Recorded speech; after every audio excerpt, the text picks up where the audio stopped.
Taking the power of the mind back. Let's take the power of the mind back. Christianity has us such in a chokehold. It's like, oh my goodness. It's like, oh my goodness.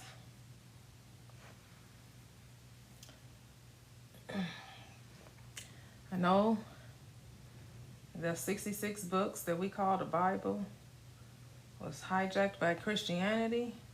That was not its intended use. Also hijacked, some of those books is also hijacked by, well, all of the Abrahamic faiths. And it's just not Christianity. It's just not the Abrahamic faith. It's any faith that tells you have to be okay with life the way it is and struggle and strive through life. Man, oh man, oh man. Hey, Pastor Jesse. Yeah, on a little late. That's okay. It's only 8:30 where I am. It's only 8:30 where I am.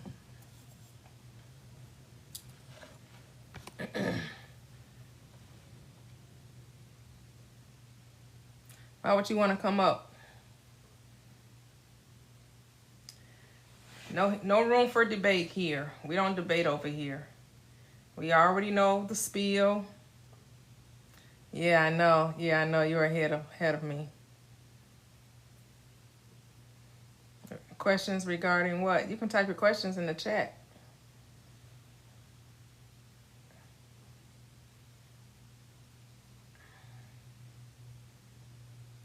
I mean, if you sincerely want to ask, or you just trying to convince me to believe like you do.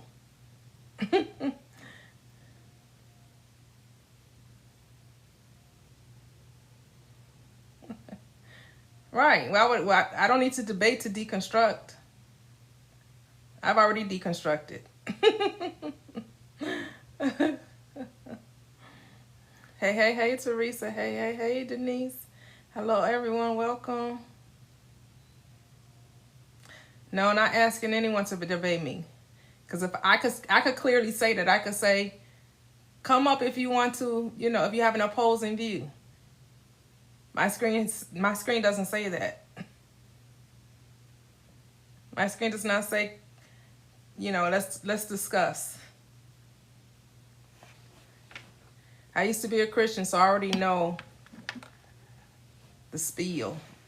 I already know what you're going to say. Been there, done that. I was a Sunday school teacher.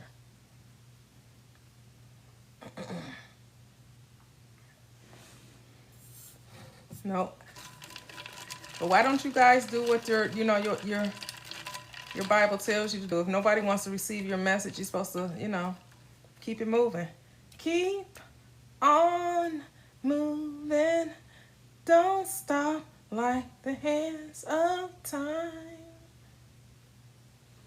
You're supposed to keep on moving. Keep on moving. Don't stop. No. Keep on moving. Keep on moving. Yep, sure was.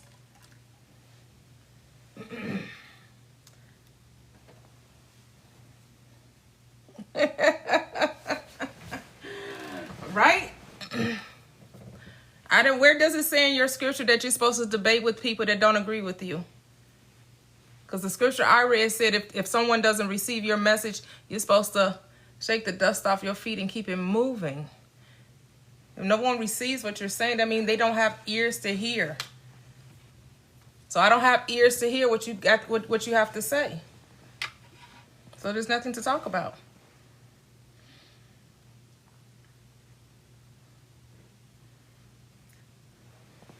Why do people fight for the belief in the enslavement of others? Why is that like a go-to? Like, are you proud that you believe that God said that you were to be enslaved by another human being? Like, you're really proud of that? That's a star on your chest. That makes you feel good that God said, he disliked you so much, that he hated you so much, he commanded another person to have power over you. to show you how dare, because God could have just dealt with you, another person to have power over you, to show you how dare, because God could have just dealt with you directly, but no, he had to use human beings to deal with you. Like, how come God couldn't deal with you? And the fact that you think the Bible promotes enslavement of another human being is ridiculous. That's mind-blowing. But who would want to serve a God that says, yeah, I okayed that. I okayed chattel slavery because you didn't keep, you didn't steal because you stole, or because you had, you ate some pork, or because, you lusted after somebody else's property. Yeah, I'm gonna let you be enslaved for 400 years. And we're, the problem with that narrative is that most Christians today suspend that thinking. They don't even go there. They don't even allow themselves to even go there. They say, oh, those weren't real Christians because the people that told you about Christianity are the same people that enslaved you. But then you throw that out the window and say, well, they just weren't really Christians. And at least we going to heaven. They're going to go to hell that don't even exist. You're going to go to heaven that doesn't exist, and they're going to go to hell that doesn't exist. And you still waiting to be the head and not the tail. Still waiting to be the head and not the tail. But, y'all can have Christianity. I say no thank you. Hey, Deanna. Because I'm not about to do mental gymnastics with the God of Christianity or any religion, any Abrahamic faith, anyone that believes that the Bible is a literal book, is a history book. No, we over here setting minds free.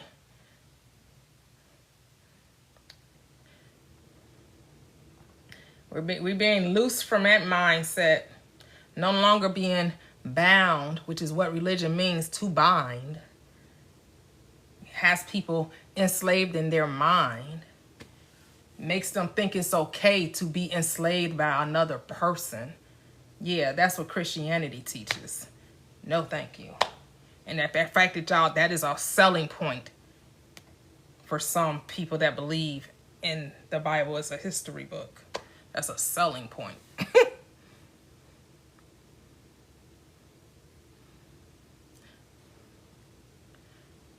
Right, because you want to affirm enslavement. So you're going to say Old Testament is literal and New Testament is esoteric and astrological.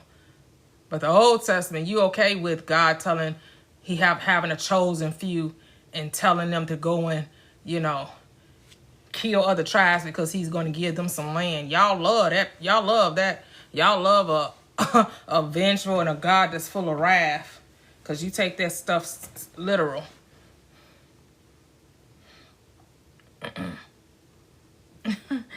I'm great. How are you? How are you, buddy? Man, the mental gymnastics, the fact that you all are okay with that mindset is like, that means y'all okay with enslavement in any period of time, because the God that changes not said it's okay to enslave people. So y'all okay with enslaving of people at any time. Because if God doesn't change, then that means it's okay to enslave people right now in this moment. Right now it's okay, because God don't change. The God that changes not said it was okay back then means it's okay today. Interesting. And that's the selling point? That's supposed to make people want to be a Christian? Okay.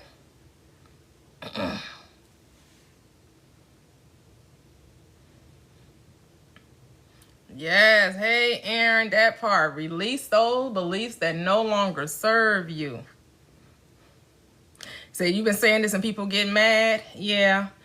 Because people, unfortunately, aren't ready to take full accountability, and that's okay. But what you can't do is to convince me of it anymore. But if that's the God you want to give your life to, have at it. I'm not trying to convince you otherwise. You are free to keep those beliefs. Keeping those beliefs, though, creates division and sees other people as less than, sees you can't see God in other people because you can't see God in yourself. So it causes you not to see God in other people. When I mean God, I don't mean some jealous, vengeful, full of wrath, tyrannical monster. That's not what I mean. Because that's how, if you take that Bible literally, that's what you come away with.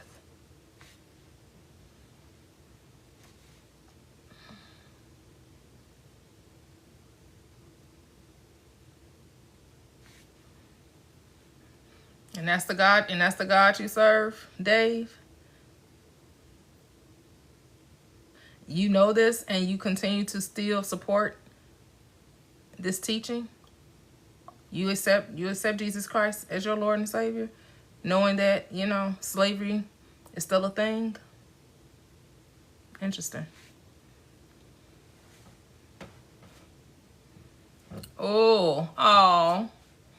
Tell Cece she's, I'm glad it helped her. But you all still have the books, right?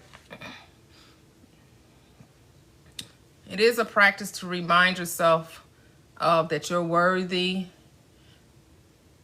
that you're perfect just the way you are, that you don't need, that there's nothing wrong with you.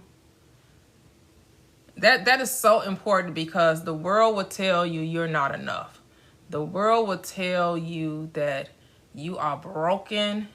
The world will tell you to not even love yourself. They will tell you it's wrong to even love yourself, to be confident within yourself, to think highly of yourself. Unless you're of pale skin. Then if you're pale skin, then it's okay.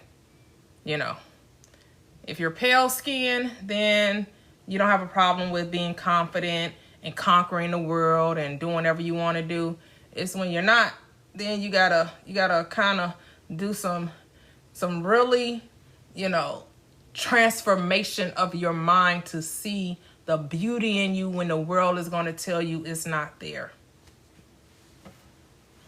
So make sure you feed upon things that remind you of your greatness, your beauty, your love, your kindness, and that you really cannot seek to find validation in the world. really turn within and really, because we have to understand that this is not a collective walk. As much as we want it to be a collective walk, this is an individual walk. This is an individual walk. So the world will constantly remind you of things that simply isn't true. And you can find yourself sliding back into that mindset that says that you're not enough, when you are more than enough. You are perfect, you are complete, you are whole. And once you decide to take on that mentality, remain faithful to it. Hey, Holly, how are you?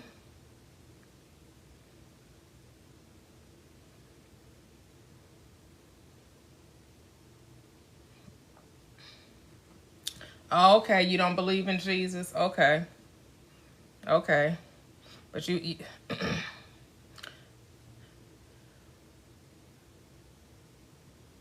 okay, and so you believe that the Most High okayed slavery still?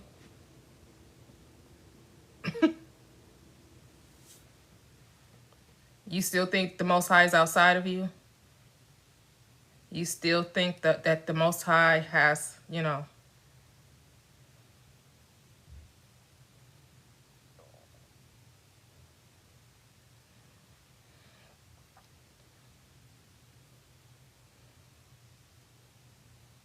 Yes, inside. Yep, that's it. The love and the magic inside of you is not outside of you.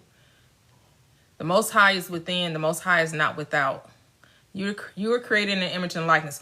That's why a lot of people don't like to use the term God, because God makes you think of some being outside of you, that okayed, eye for an eye, tooth for a tooth, that you're unworthy, you're undeserving, you need something outside of you to complete you.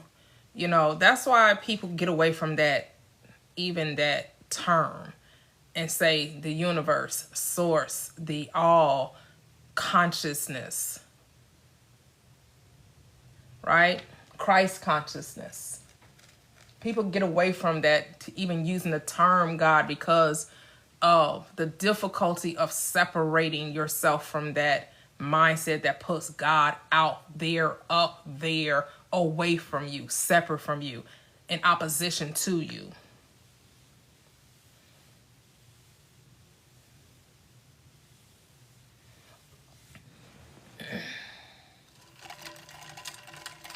And then if you don't follow his laws, then what? What happens? Then what happens if you don't follow God? If you don't follow the Most High's laws, then what? What happens?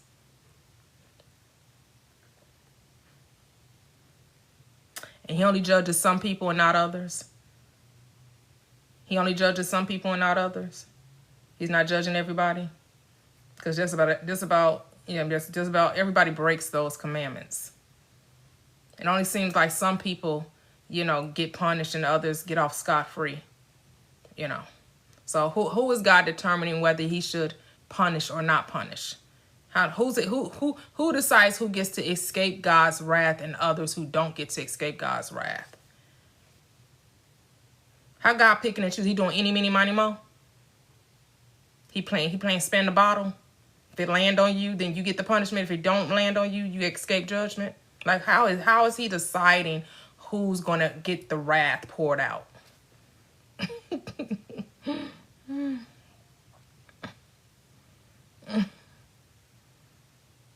Right, the laws that don't make sense. Neither does who he decides to punish.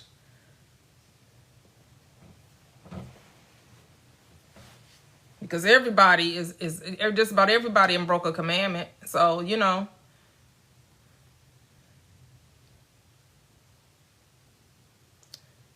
in the wrong chat to be talking about, hey, y'all love.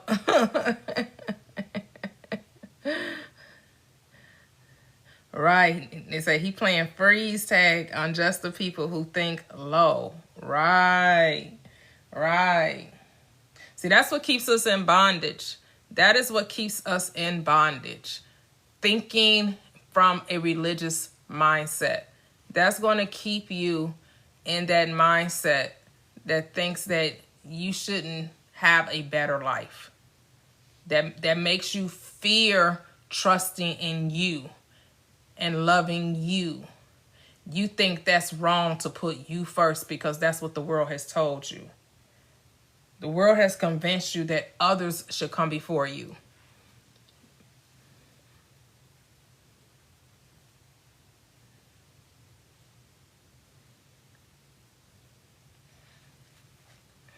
Yeah, but who's deciding who's wicked? Who's deciding who's wicked? You? Are you deciding who's wicked?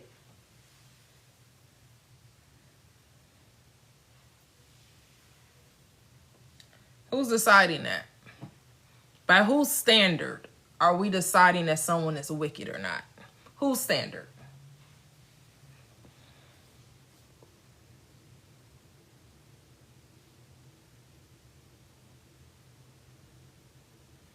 Oh Lord, now it's just the celebrities that are wicked. We point to the celebrities. That's who you call wicked. Entertainers. That's your depiction of wickedness, is entertainers? Are you kidding me? That's the go-to? That's what we're going to point to? Entertainers are wicked? Come on, let's do better. I mean, I thought you were going to tell us something else. Not the entertain. That's so low-hanging fruit. You want to blame society on entertainers? Oh, Lord. You got to be kidding me. That is so funny. Like, do better. Think broader. Think with a wider scope. Widen that lens if we gonna talk, But it's not for me to judge who's wicked or who's not wicked. You're the one claiming this wickedness, But that's who you would choose is celebrities in America is the problem. Really, celebrities in America is the problem with the global things going on. Is celebrities in America? What power do they have, really? What power do celebrities really have? Can we like this conversation isn't even worth furthering. We can just mute this conversation because this conversation is going nowhere. Now I understand where you are, and that's enough for me. I don't need to know any further. Let's seek ye first the kingdom of God, which is the heaven within you, the peace of mind, the joy, the love, the kindness, the gentleness, the goodness, the patience, all right? The meekness, which is your nature. Your nature is wholeness. Your nature is completeness. And the sooner we recognize this truth about ourselves, our life will begin to take on a different meaning, will take on a different way of expression. When we cannot look to the world to gain any type of wisdom or knowledge or understanding. The world will always reflect your belief system. Whatever you accept is true, right? Is what you're going to feed your consciousness. That's what you're going to give. You're going to give your energy to. Is going to give it right back to you. So we have to be, the watchman at the gate. We have to guard our hearts with all diligence, because out of it flows the issues of life. We have to decide what is it that we want to see in our world. No, you can't save this world. You see, when people try to save the world, what happens to them? They become martyrs. We're not here trying to, the world doesn't want to be saved. The world wants to continue as it is, do what it's doing. So let the world do what the world is going to do. You change you. You change your personal world. You ensure that when you go out into your reality, that you meet loving, kind, generous, respectful, honorable people. Because when you hold that truth, when you know that to be true, the world will reflect that back to you. Hey, you said my favorite verse to live by. How you doing? D. Rich, how are you? Yep, save yourself and reprogram your subconscious. That part. That's it. Yep, you are the world. You are the whatever that old people say. We are the world. Hey, we are the children. Hey, we are the ones to make a brighter day. So let's start giving. See, if people will focus on self and change self, the world will be different. And you'll prove this to yourself. You will prove that your world is different when you change the way you think, right?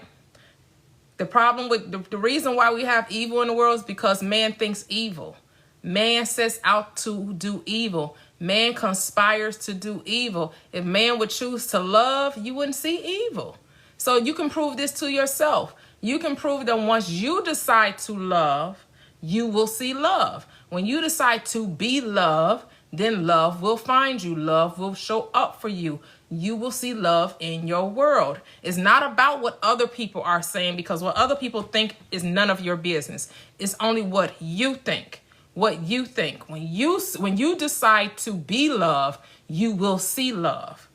But if you walking around looking for problems, whatever you seek, you shall find. You got to know this. When you seek for it, it will definitely show up for you. So what are you looking for? What are you seeking for? What are you checking for? Because you are the creator of your reality based on your assumptions about it.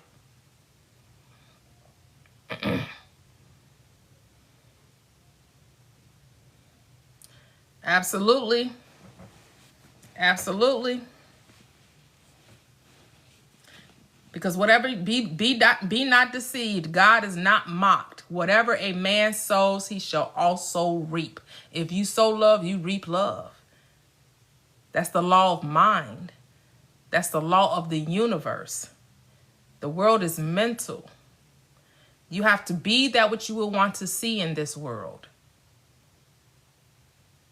That's why it tells you to seek ye first the kingdom of God, the kingdom of your good, the heaven that is found within. And all of his righteousness. This means right thinking. Right thinking produces right action. And then guess what? The things that you're seeking after will be added unto you. When you seek love, you find love. When you seek peace, you find peace. When you seek joy, you discover joy. When you seek harmony, when you seek abundance, when you seek goodwill towards all men, when you seek it, you become it. You express it.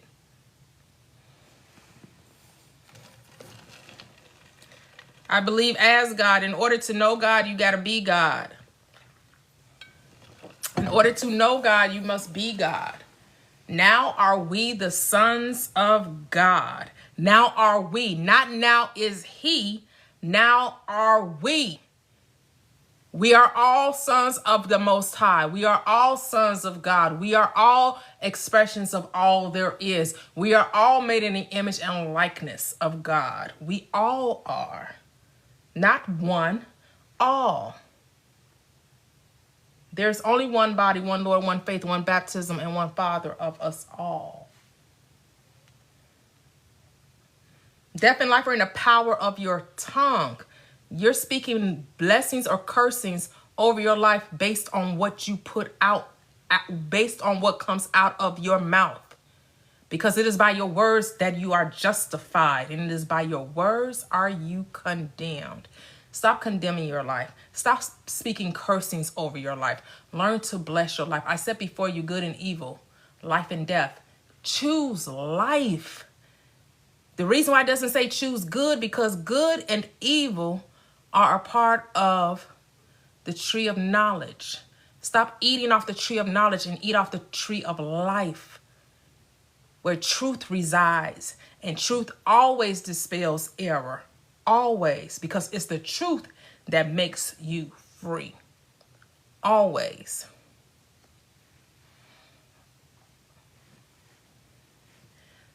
The baptism of psychological truth. Being drowned in truth. Being dumped in truth.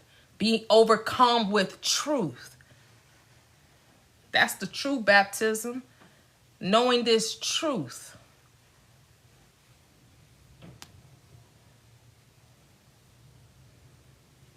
I just defined baptism. I just said it.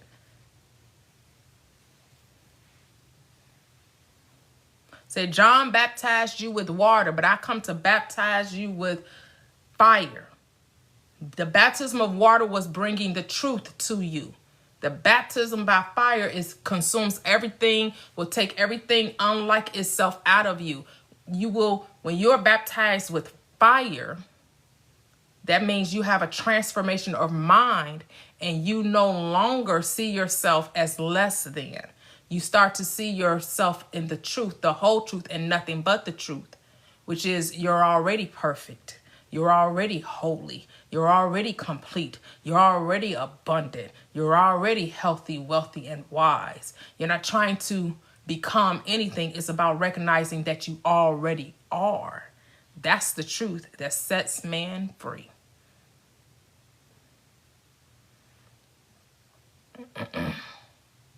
Yes, water in scripture symbolizes truth.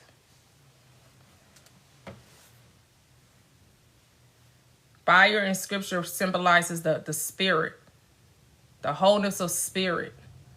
When you accept the wholeness of spirit, you accept the truth of who you are. That's when you rise in consciousness, and you stop seeing yourself as a lowly sinner. You stop seeing yourself as only human, and you recognize that you are God incarnate, that you are God having a human experience, that you're a spirit with a body, not a body with a spirit.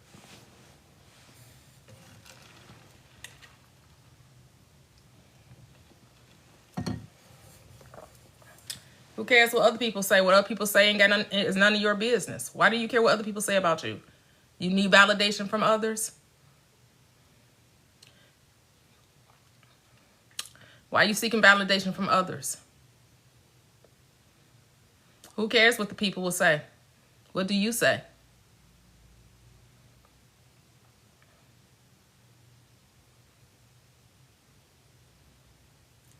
Right, perfect means whole and complete. You are given all things pertaining to life and godliness. You lack no good thing. You already have everything you need. There's nothing missing. You are fearfully and wonderfully made. Marvelous are thy works, and that your soul knows quite well. You're created an image of likeness of the infinite, of the eternal presence, of the force, the source that we call God. All there is, that which created the heavens, the earth, the sun, the moon, this third dimensional plane that we call earth. That's the image and likeness you are made in. Because if you can handle this, you are consciousness. You are God, individualized, having an experience from your own perspective. Do you know that you experience life just based on your beliefs and no one else's? And if you change your beliefs, you would change your experiences. And it's just that simple. We didn't come here to be conformists. We came here to be creators. We came here to speak those things that be not as though they were. We came to remember who we are. That I am the life, the truth. I am the truth, the way, and the life. That I am, no one else. You are the cause of your own reality. Now that you realize this, now you can take your power back. And you can live the life that you desire to live. In peace and harmony, joy, love, understanding, forgiveness.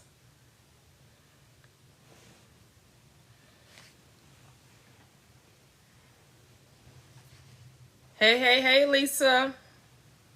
This is about transforming your mindset. This is about, releasing all of those beliefs that had you bound, and thinking that, you were in need of something outside of you, when the whole time the answer is contained within you.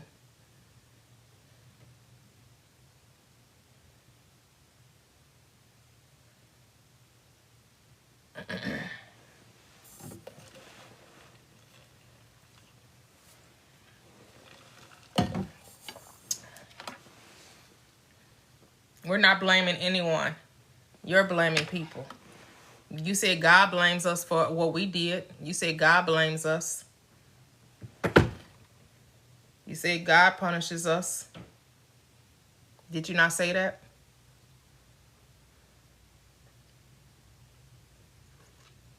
Interesting. Interesting.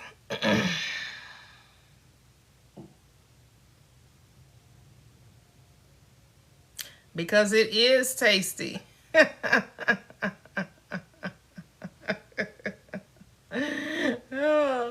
No, not drinking juice. I'm drinking water. I love water. Do you love water? It's ice cold water.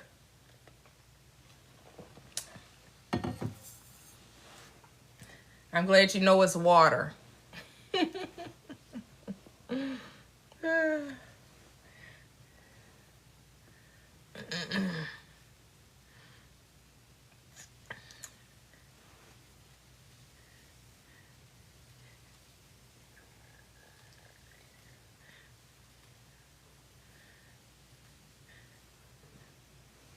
The way you help people that have experienced, traumatic things is to teach them how to love themselves.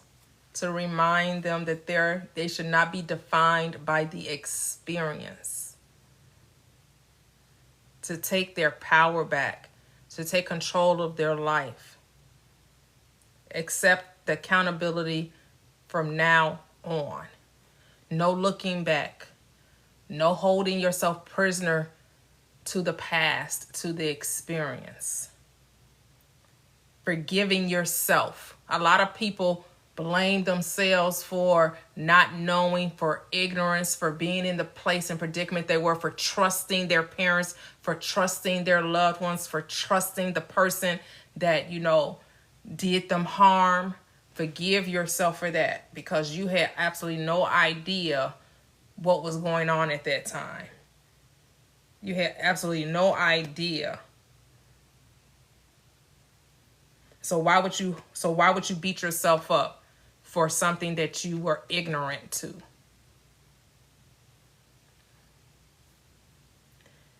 Peace, peace. Hey, Michelle, so divine. Hello.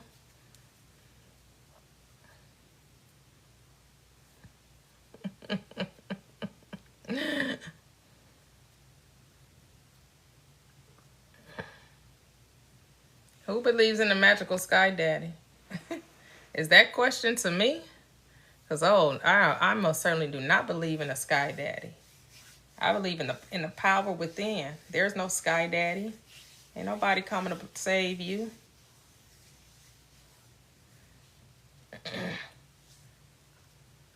Hey, Tim. You said, how did I come across this truth?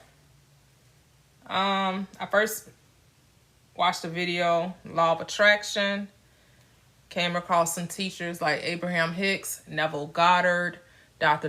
Joseph Murphy, Reverend Ike, Florence Scovel, she, and a slew of other people. I started seeing the Bible from its correct interpretation, which is psychological. I have a metaphysical Bible dictionary.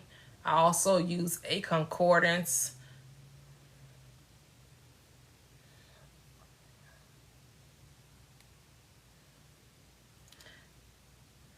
Law of attraction is the enemy. The only enemy is you. You're your own enemy. Your only enemy is your inner me.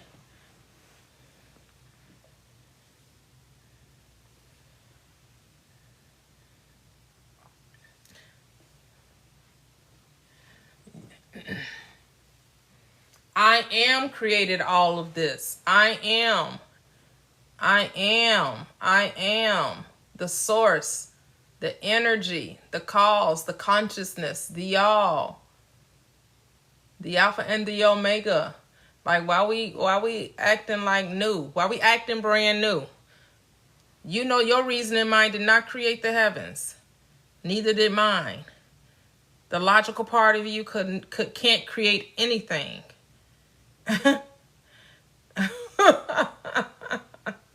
It's the greater part of you that did the work. Your physical body just experienced the handiwork of your greater self. The I am within you, within us all. There's only one mind, but guess what? You get to use that mind however you decide to use it.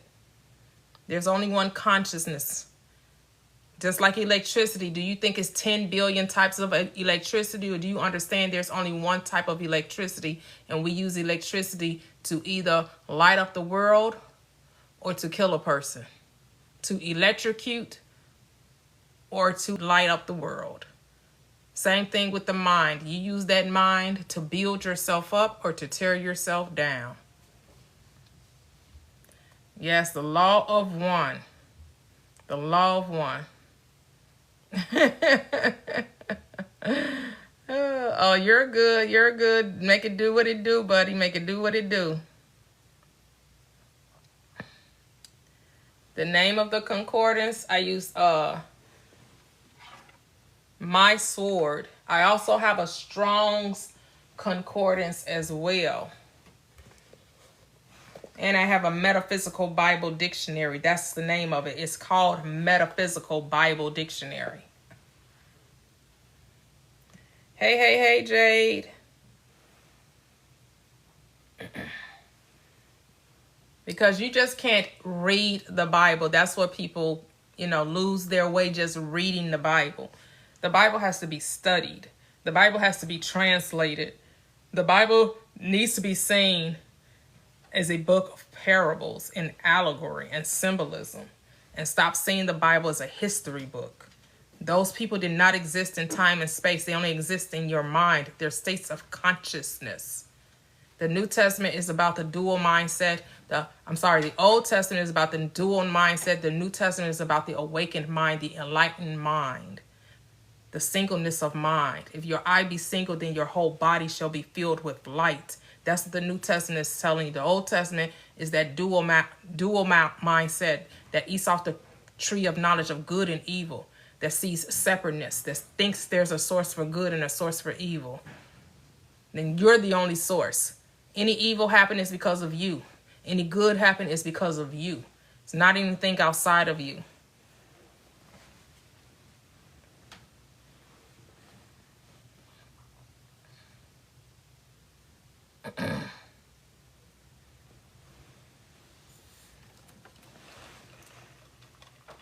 What do you think follow him means? What do you mean follow him? What does that mean to follow him? What do you mean follow him? To be as he was? Is that what you mean? To do as he did? To do the works? Because that's what he said. Not only will you be able to do the works I do, but you will do greater. That's what it means to follow, to do as I do. Or do you think it's authoritarian? Do what I say and not as I do. Is that what you're saying? That he's saying to do as I say and not as I do?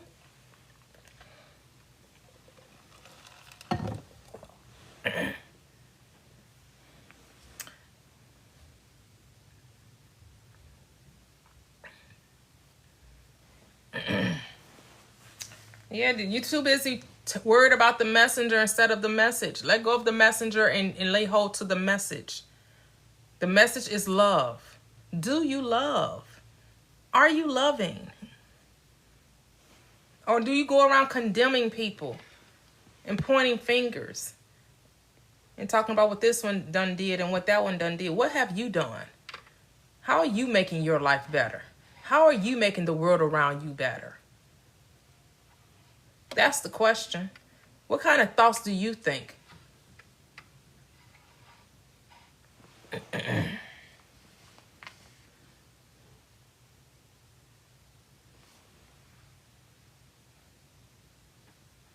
Proving who right? That's the thing. You think there's a right or wrong. Who am I proving right? And proving what right? Here's the thing. If you're not ready to receive the message, then it's okay. But what we're not going to do is do the back and forth. So if you don't agree with anything I'm saying, see, at first you were asking questions and I was willingly obliging with the questions. But when it wants to become argumentative and debatable, we're not doing that. Been there, done that. I'm not trying to convince you of anything. If you're not ready to receive this message, then this room isn't for you. If you want to argue your point and debate your point, believe me, there are plenty of other chat rooms that you can search out that will be willing to go back and forth with you about your belief system versus their belief system. But over here, we're not doing that. Over here, we're about transforming the mind and recognizing the power that's within us. And we're letting go of that mindset of thinking that God is outside of us and is judging every little thing we do and is looking to punish us. No, we're not operating from that mindset. We're deciding to create the reality we want to experience and live from that. We're not here to judge the world. We're here to create the world we want to see. That's what we realize. We didn't come here to judge the world. We came here to create our own reality. Anybody can point fingers and sit back and say what everybody else is doing. Anybody can sit back and look and say, oh, you're doing this wrong. Oh, you're doing that wrong. Oh, you're right about this. Oh, you're wrong about that. Oh, that's so negative. Oh, that's so low vibrating. Anybody can sit back and do that. But it takes real self-control, discipline to decide not to go there. To decide to, you know what? I'm going to choose to see life from a different perspective and see how that plays out. I have already did the hellish route. I've already did the complaining, the negative thinking, the pointing of fingers, the blaming the government, blaming my parents, blaming my significant other, blaming the boss, blaming my teachers. I played the blame game, and it didn't get me anywhere. Just gave me more things to complain about. So guess what I'm going to do? I'm going to decide to change my mindset and do something different, and we're going to see what happens with that. And you know what? Life is better. When I decided to change my mindset and started to see life from a different perspective, my life became 180 degrees better. It's a whole turnaround. I've turned my back on that negative, doubtful, fear-mongering mindset, and I have decided to lead with love, joy, peace, goodwill, harmony, start to think better of myself as well as others, decided to see the good in others that I see in myself. And because of that, my life, I don't know about anybody else's life, but my life is the better for it.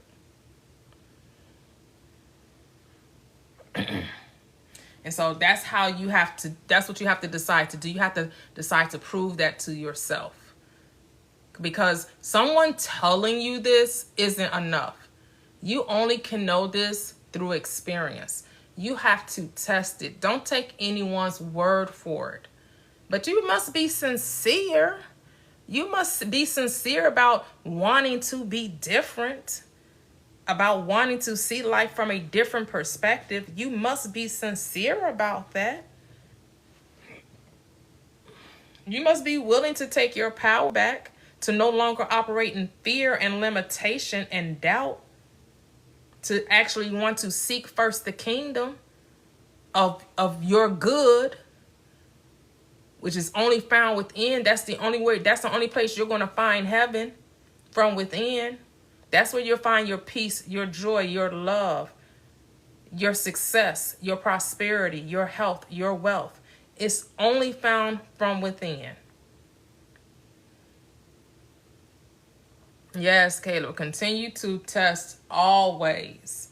Always keep proving it to yourself. And that's choosing to see the beauty in all things, choosing to praise your life, choosing to tell yourself how amazing you are, choosing to appreciate your life, appreciate the breath in your body, the activity of your limbs, that you have a safe space to lay your head every night, right? You have food to eat. You have running water. You have shelter. You have clothing. It's always something to be grateful and appreciative about, because the more you appreciate life, the more life gives you something to appreciate. That's how it goes. That's what the Bible is, a manifestation book. It is telling you how to manifest the reality you want to experience now. This isn't about other people. You got to take your mind, your eyes off other people. This life is about you. Whenever you look at other people, you should be thinking, as Philippians 4:8 says, think of only the just, the pure, the noble, the honest, the true, the virtuous, anything of good report, anything that's praiseworthy. Think on these things. So when you think about others, that's what you should be thinking. Use your imagination lovingly on behalf of another, because what you give out, you receive back multiplied. Give and it shall be given to you. Good measure, pressed down, shaken together, running over, shall men give unto your bosoms, because there is no one else. There's only you in the world. Everyone is you pushed out. Everyone is your mirror. This world is a hologram. It's a holographic universe.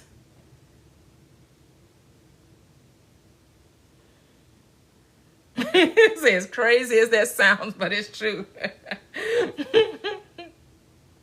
You said you kept doing that since you was a kid.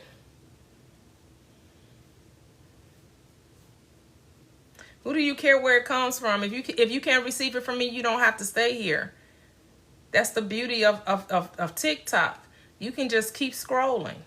If you don't like what I'm saying, if you don't like that it's coming from me, but it's not coming from me. This is universal principle. I just happen to be the one sharing it. I didn't make this up. This is universal truth.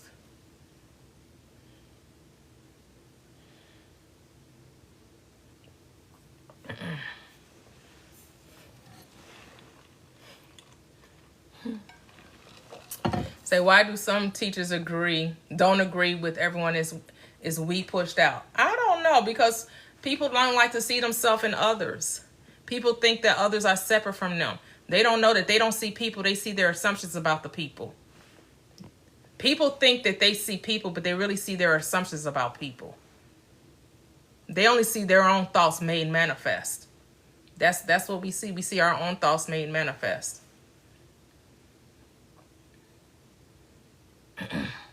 I'm not teaching anything. I'm sharing. I'm not teaching anything. I'm talking to myself. Actually. I'm actually talking to myself. I talk to myself because there is no one to talk to. People ask me why I do what I do. I talk to myself because there is no one to talk to. People ask me why I do what I do.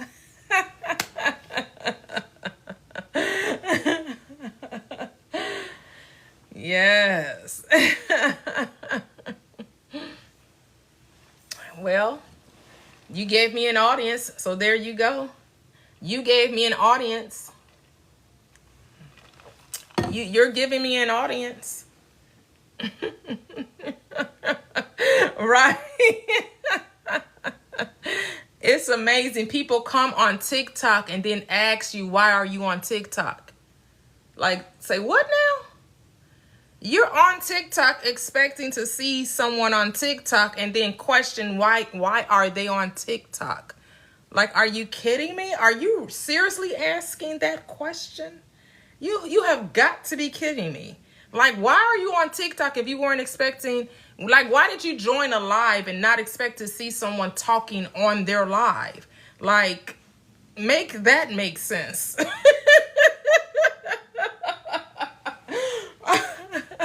And then the simple answer is for you, if you don't like what you're hearing, is just scroll on by. But no, you'd rather sit here and talk. So clearly you like that I'm here talking about it, because why are you giving me an audience? Why are you engaging in my live? Hey, Heather.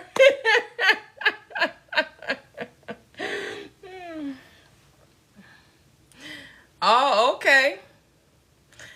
Well, then say that. Say that you're interested. And then why are you questioning me if you know that you're here out of curiosity? Like, what? You're intrigued by the conversation. Then say that.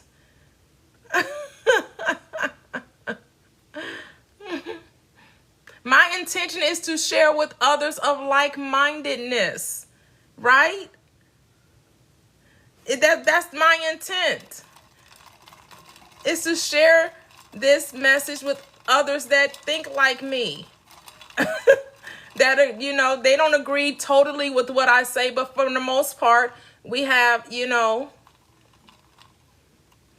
shared mindset.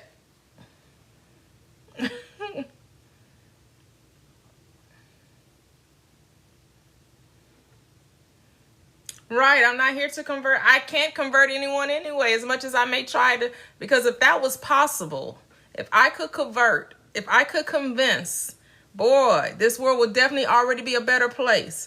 If I could convince people to go within and change the self and love self, oh, what a great world we would have if I could convince people of that. Woo! If I could do that, if I could just wave my magic wand and say, be love, be love, be love, be love, be love, be love, be love, be love, be love, be love, be love. The whole world would be love.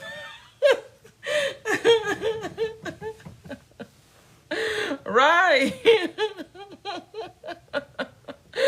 Right. Right. Just like we can't convince someone to be a different religion. Exactly. People only come when they're ready to receive it. That's how it goes. I'm not making anyone be here. Now I am calling. I did send out a call, and vibrationally, and those that have matched my vibration are here.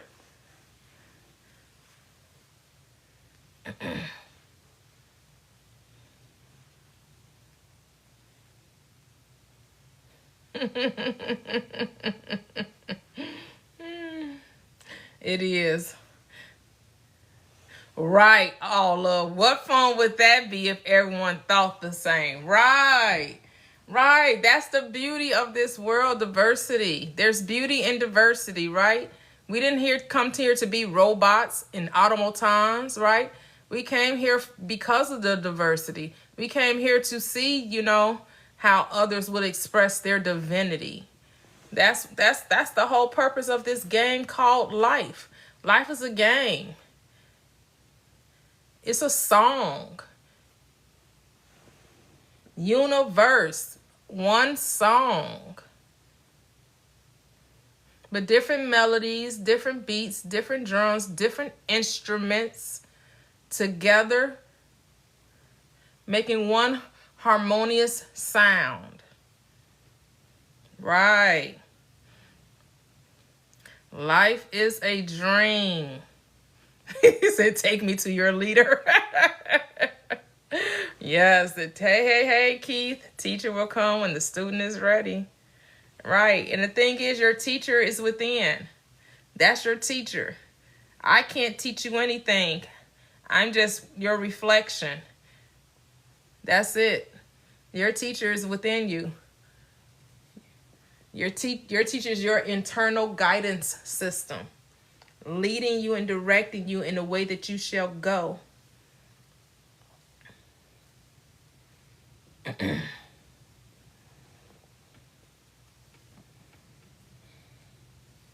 No leaders. We're not looking for leaders. Everyone leads themselves. There's no followers here.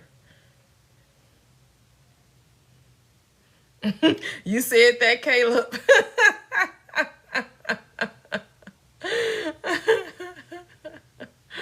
Interpretation of what? Now, we're all just here sharing. We're all here sharing. We're all inspiring. We're all uplifting. We're all reminding.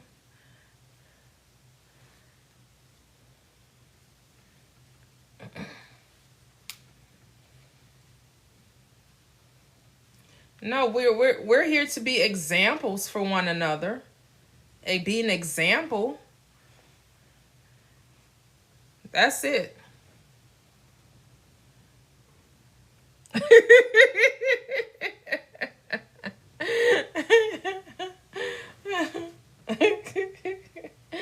But it's okay, Perception is reality, right? Perception is reality. So whatever you're perceiving, that's what you're experiencing. Your perception is your reality. And that's fine. That's cool, right? We've all come to this realization that life was meant to be easy, peasy, fresh, and squeezy.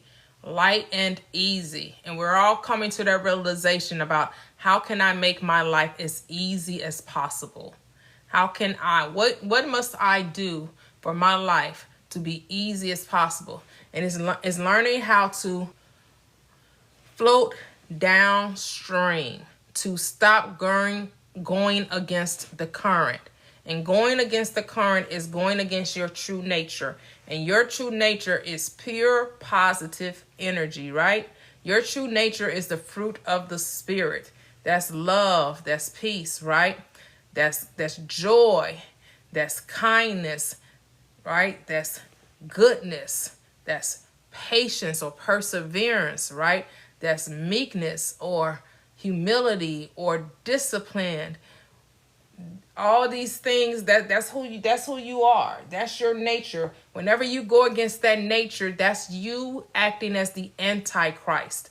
That's the Antichrist. Anything that opposes the natural nature of the infinite, of the divine, that is the Antichrist, right? That part of you that may try to spring up from fear, limitation, doubt, unbelief, disbelief, right? That part of you that wants to say, I can't, it's impossible. How, when, why? Oh, yes. Thank you, A-Town. Hey, A-Town. Yes, yes. So,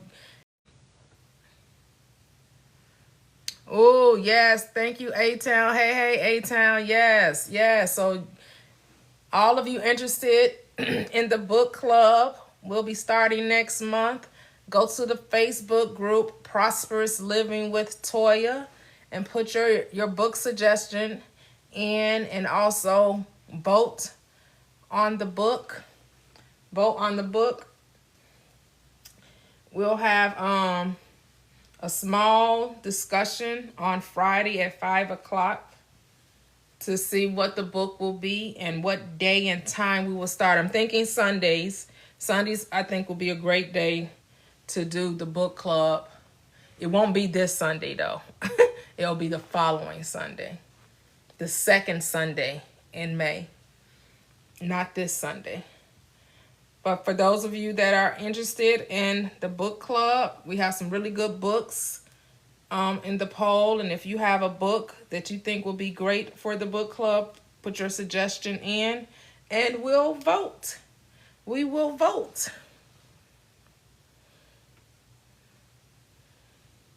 Oh, say the book 3 Magic Words by U.S. Anderson. That sounds like a really good book. You're interested? Okay, yes. Okay, so like I said, go to my Facebook group, Prosperous Living with Toyia. It's the same name as my YouTube. My YouTube link is in the bio. You know, they don't let you link Facebook, or at least I don't think they do. Link Facebook on TikTok. But we have a poll there. The poll is to decide which book we're going to all read.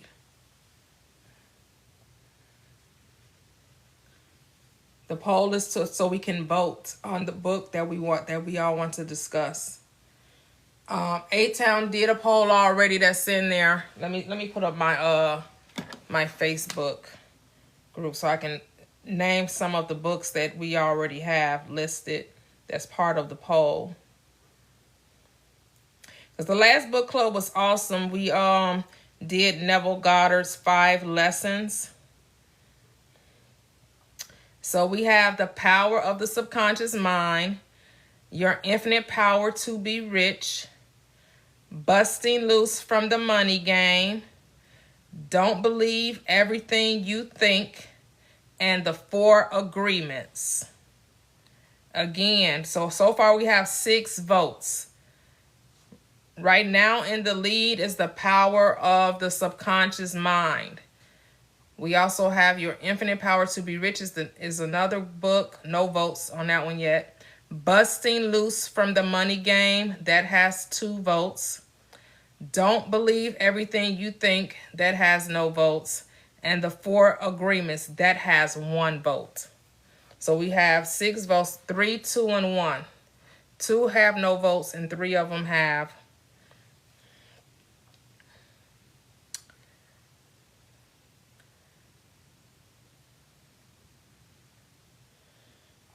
What book was too abstract? You said that book was too abstract.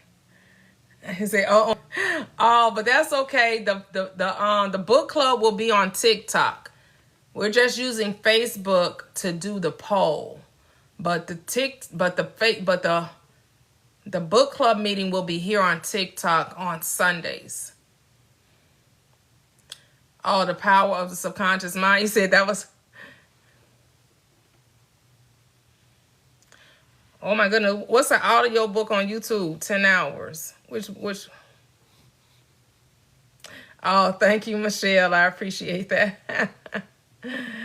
Yes, so yes, Mia, the four agreements is one of the books that we're voting on. Okay, the power of subconscious mind. Yes, book club was fire. Yep, you read on your own, and then we digest during our meeting, right? We're not going to be going, word for word of the book on live. We're just going to, do some takeaways, some hot takes, some points to ponder during the live to discuss those things that stood out to you that you felt like, were great, things to add to your repertoire.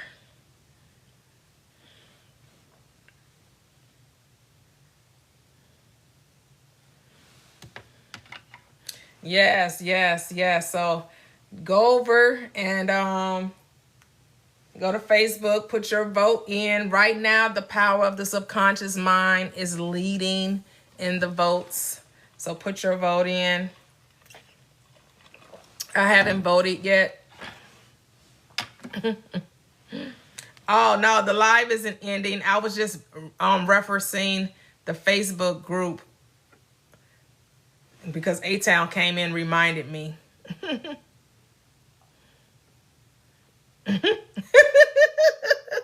Got a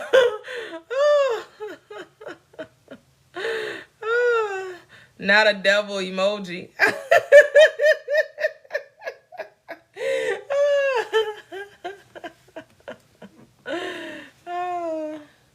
So you didn't like it, huh, buddy? You didn't like the power of subconscious mind? You said it was too abstract? I don't know.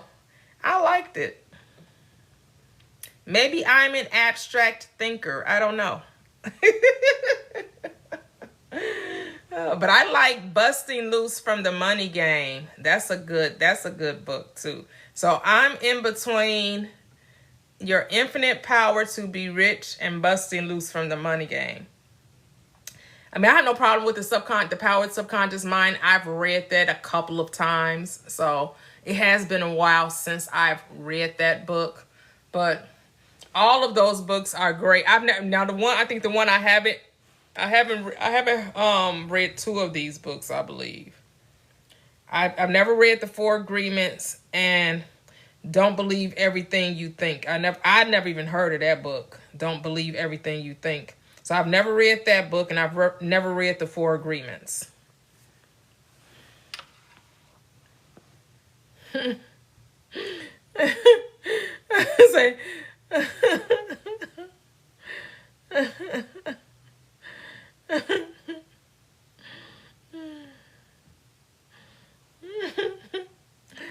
yes, that's the name of a book. Don't Believe Everything You Think is the name of a book. Right, because your thoughts can sabotage you. Why would you believe everything you think? Have you ever thought negatively of yourself? Have you ever beat yourself up? Told yourself you're stupid? You're no good. You're unworthy. You don't deserve the best. Why? Do you speak negatively? So that type of conversation, those type of thoughts, you should never believe. Never believe. Should never accept any negative thoughts about yourself. Ever. Hey. Thank you, Mia. Thank you.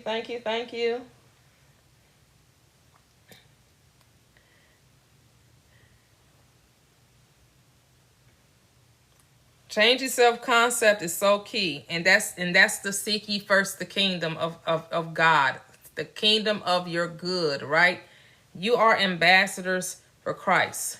You are an ambassador of your kingdom. That means you get the red carpet rolled out for you wherever you go. That means you don't have to lift a finger to do anything. Things are done for you.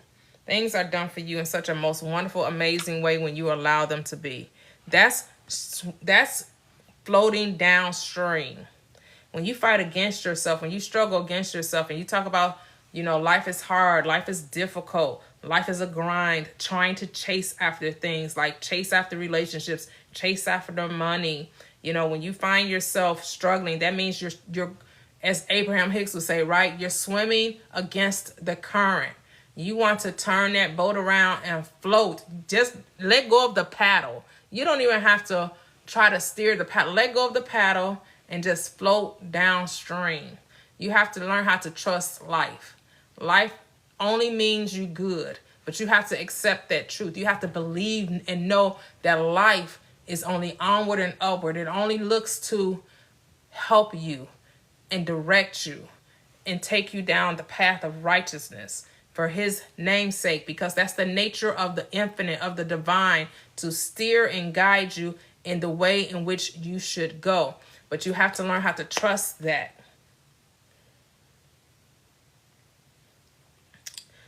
Oh,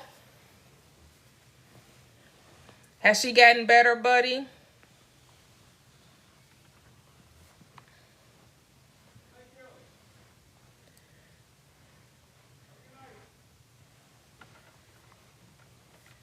Has your sister gotten better?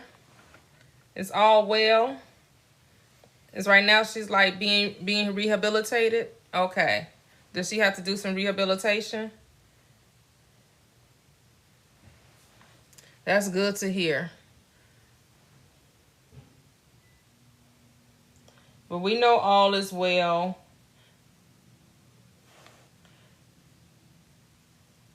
We know her recovery is a sure thing. I know she probably can't wait to come home to be with you all.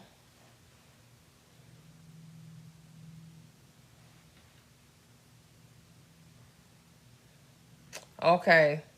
That's definitely progress. But now you say she is all well. Speak those things that be not as though they were. See her, you know how to do it, buddy. You have to see her already at home, right? You don't see her in your mind's eye where she is. You see her where you desire for her to be. Yes, yes. So you know, you and Cece, when you go to sleep at night, that's what you're imagining as you go off into your dream state. That she's back well and doing as normally the normal things that she would do in a well body. That's how you see her.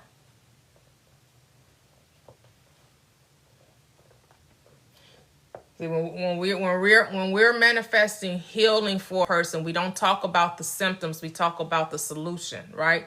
We only talk about the solution. We see them as already well. We speak of them as already well. We give thanks for them already being well, regardless of what the 3D, regardless of the circumstances. We speak nothing but well-being.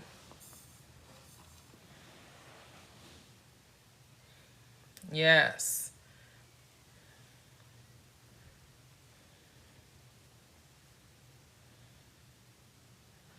Oh, that's amazing, buddy. Wow! Yes, yes. Wow! Don't accept an experience you're not in agreement with.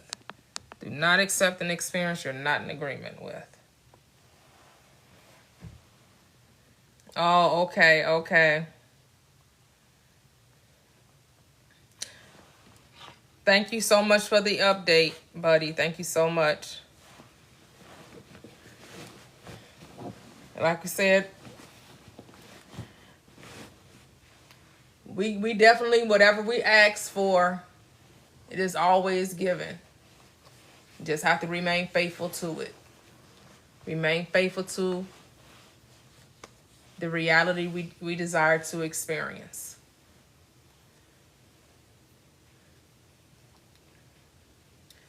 Is this how that's how this works, guys? You have to decide to remain faithful to your desire, even when things don't appear to be going the way you think they should go.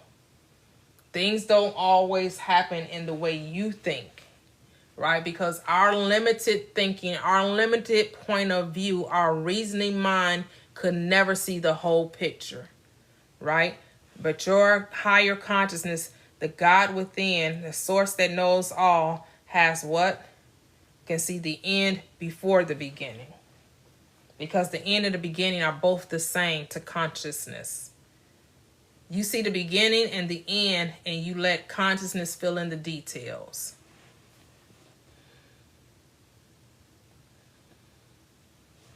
Yes, you got the magic. That's it. That's it. The magic of our minds, right? The magic of our minds, right? Our word is our wand. That's a good book to read, buddy, by Florence Scovel Shinn.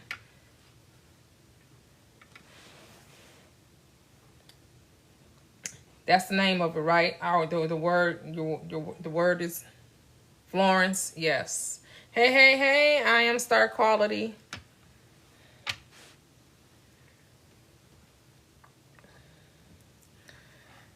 Because we read these books, we listen to these videos, because these books, they always have like success stories, right? That's the way to inspire and encourage us and remind us, if these things can happen to everyday people just like us, it can happen for us, right? Because this law is no respect of persons. This law, the only condition to this law is that you must assume it to be true. You must accept it. You must be it. You must know it. That is the only condition. There's only one condition, and that's it. And remaining faithful to that condition, accepting that you have the final say. Yes, your word is your wand. Yep, thank you. Yep. Your word is your wand. Your word is your wand. You hear that in the title. The title is telling you that your word is powerful. That the words that I speak, they are spirit and they are life. Your word is your wand. Your word holds the power.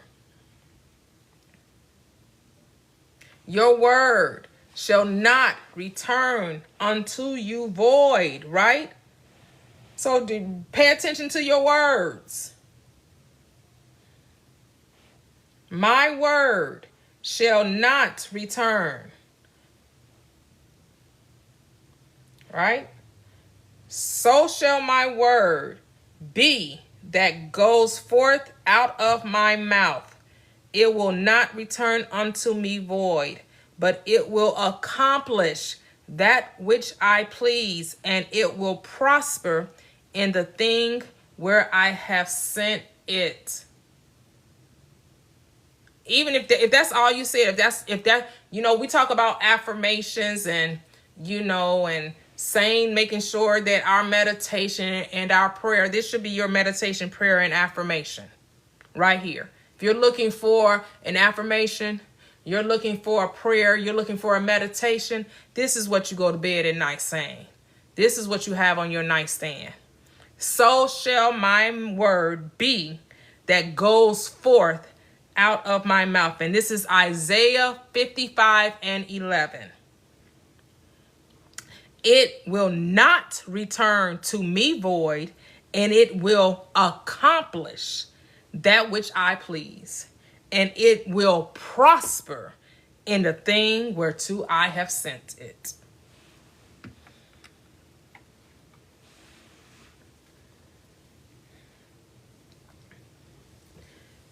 Who is we? What you mean? What were we doing? Where were you? Yeah, what were you doing? What were you doing?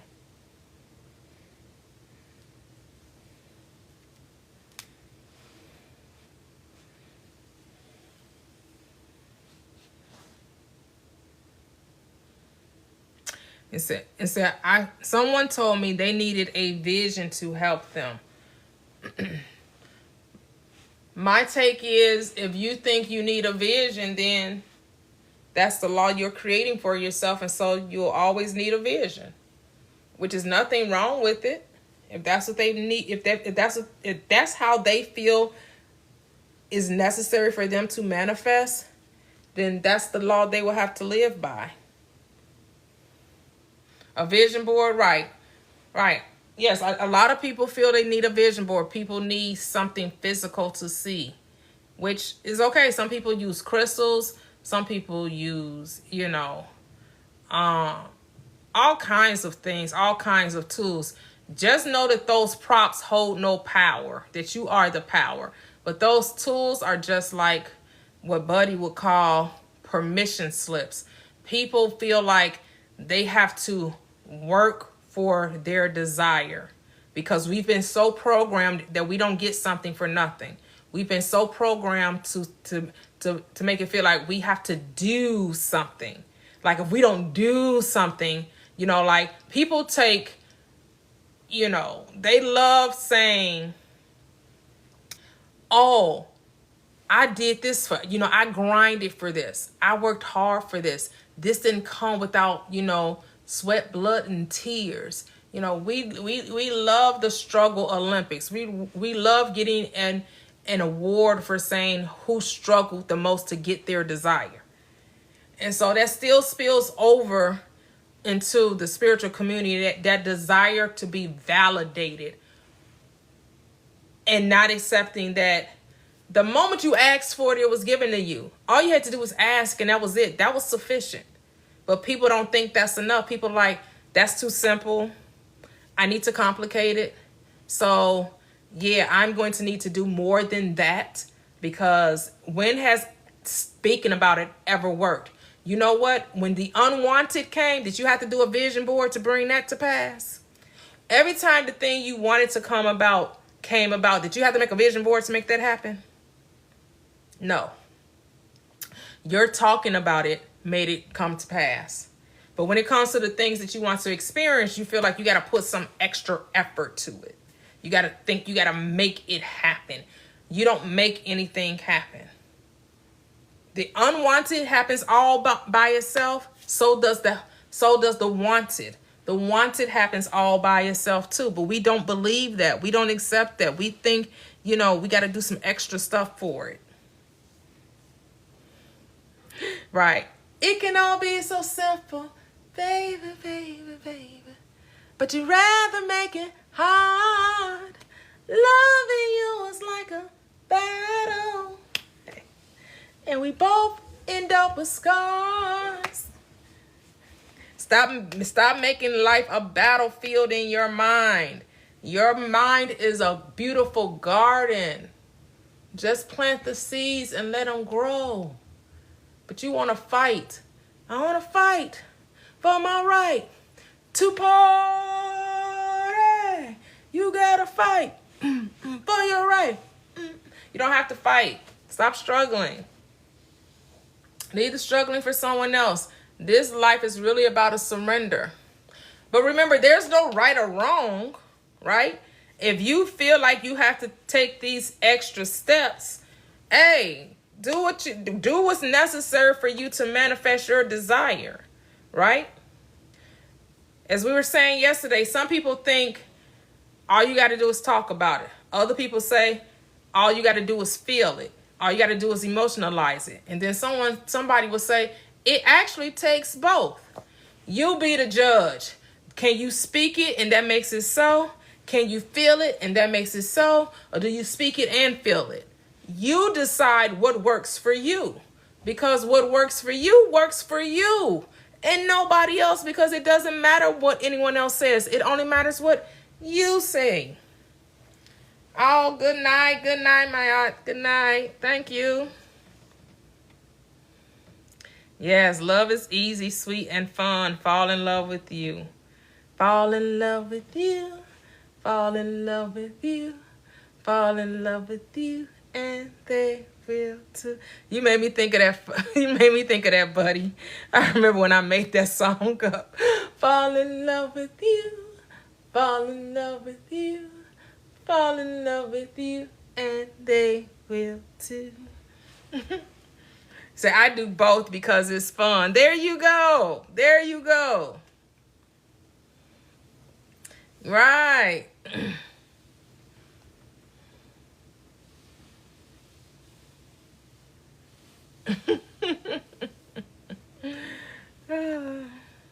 Say, I'm a radio. They call me Jukebox Toyia. They were like, Jukebox Toyia. If I can think of a song to match it, because that's what keeps it light and fun, right? Sometimes it gets a little bit too serious and we got to lighten it up, right? We got to keep it fun. We got to keep it light and easy. We got to let it flow. Let it flow, let it flow, let it go. Hey, things gonna work out, don't you know? Let it go. Hey, let it flow, let it flow, let it go. Things gonna work out, don't you know?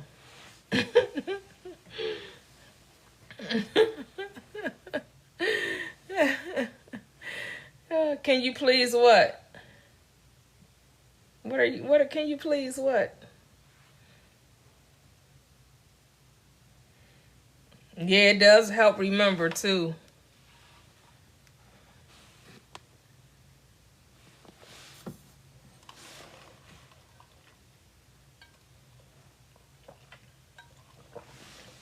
Oh,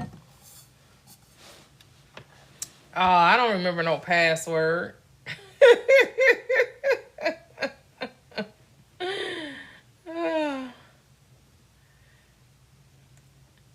I don't even remember the name. Right.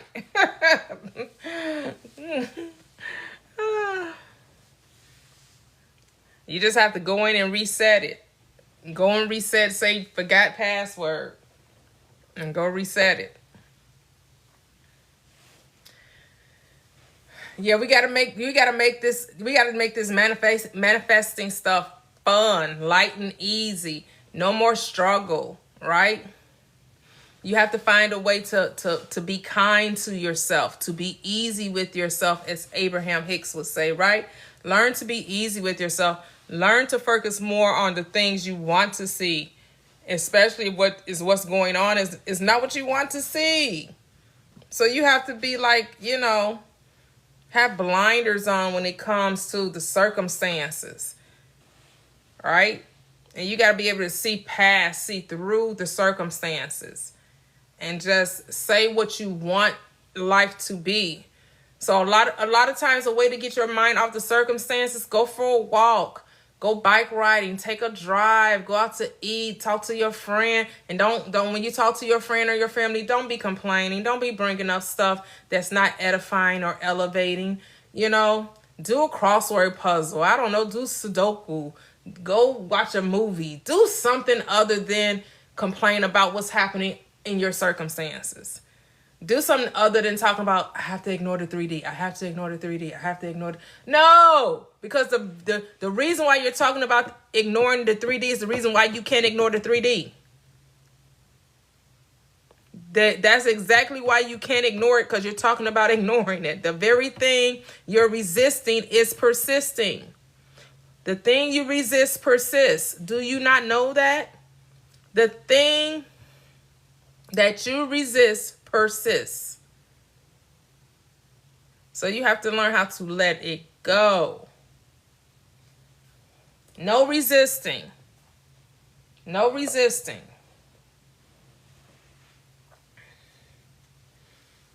Be the person. Play it out. Now walk it out. Now walk it out. Now walk it out. Now walk it out.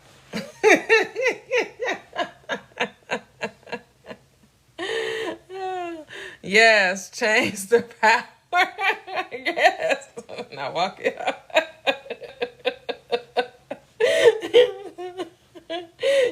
You say you thought you missed me.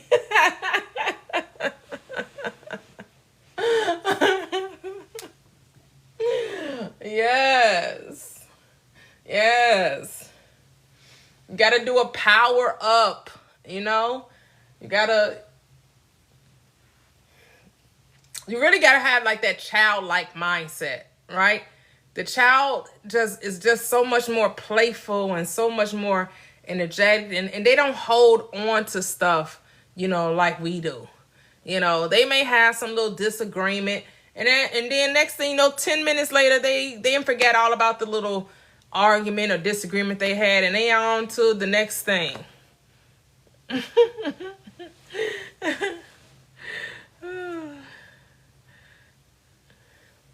You said you didn't want to say anything?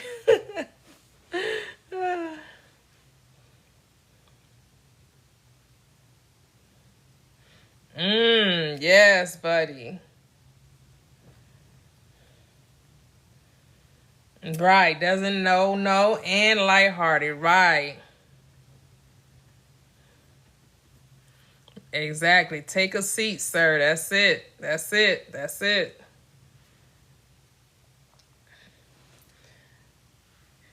Yeah, because we have to talk to our situations, right? We have to talk to our situations like they're, a child, right? You got to be directive, right? You have to be authoritative. You have to be bold with yourself, Cuss yourself out if you need to. Just don't curse yourself. Cuss yourself out if you need to. Just don't curse yourself. And I hope we know the difference. I hope you know the difference between cursing and cussing.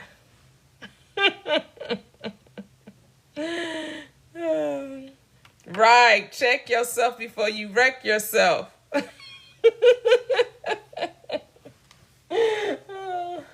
So sometimes you gotta be like, what the fuck did I say? What the fuck did I tell you? God damn it, listen. We got this shit together. Sometimes you gotta use a little quote unquote cuss words. Just don't curse yourself out. Don't curse. Don't speak a curse over your life. Don't be like, oh my goodness, I can't believe it didn't happen. Oh my goodness, what's taking so long? Oh my goodness, life is such a struggle. Life is so hard. Oh my goodness. Oh, no. Now that's cursing yourself. But sometimes you got to be a little rough, if that's how you talk. If that's how you talk. Now, if you're not a cuss, if you don't use cuss words, then okay, that's not how you normally talk. Then that's cool, But, proper etiquette is not necessary. Passion, being a little angry, use that anger to your benefit. Use that passion to your benefit.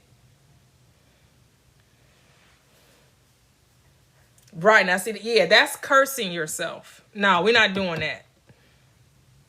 No, we're not doing that. Not crashing out either. Because crashing out is uncontrolled anger. And no, you want controlled anger. You're being intentional, but you're letting it out in a more constructive way. Crashing out, these are people that have no self-control. No, we're not crashing out. No. You have the fruit of the spirit. You got control, controlled anger, controlled, talking to yourself, right? Because a lot of people like to think cuss words are taboo. No, they're not taboo. This ain't this is not an etiquette class. No.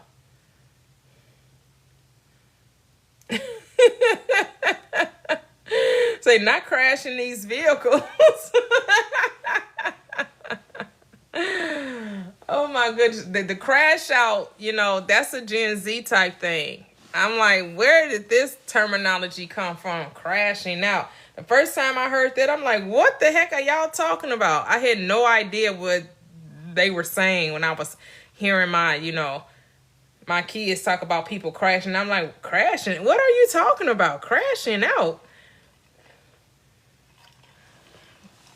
I was like, oh, uncontrolled anger, tearing up stuff, breaking stuff, trying to be. I'm like, what?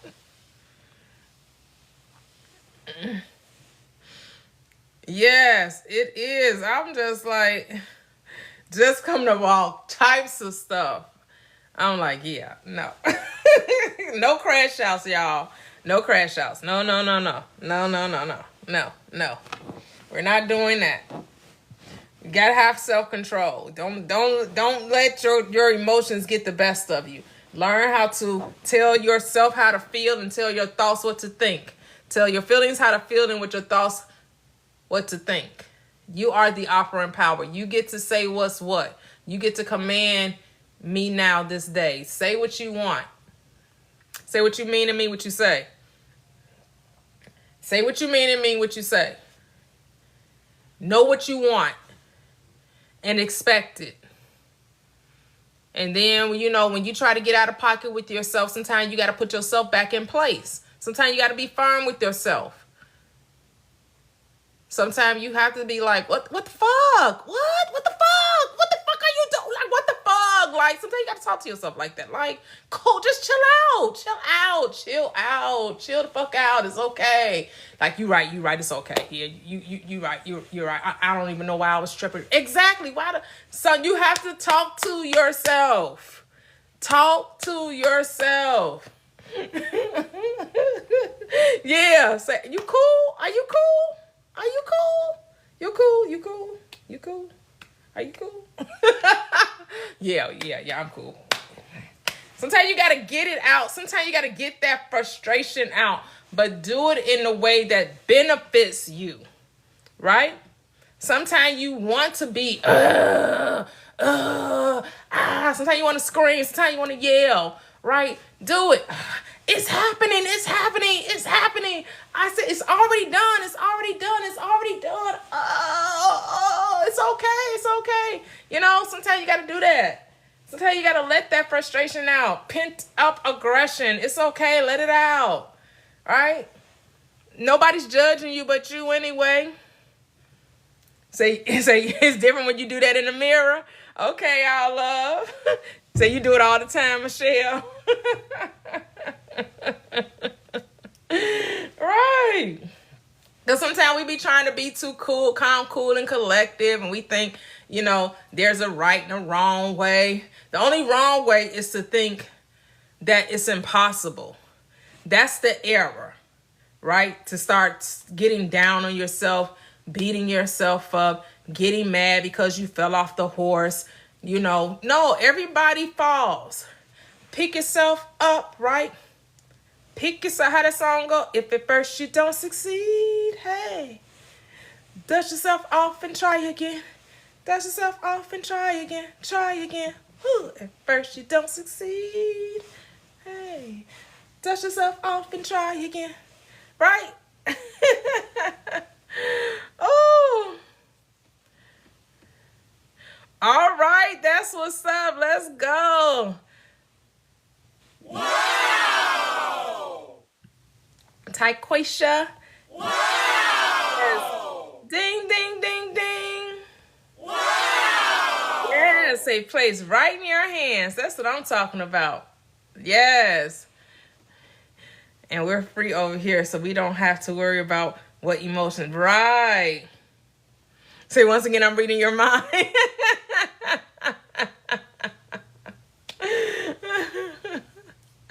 Right.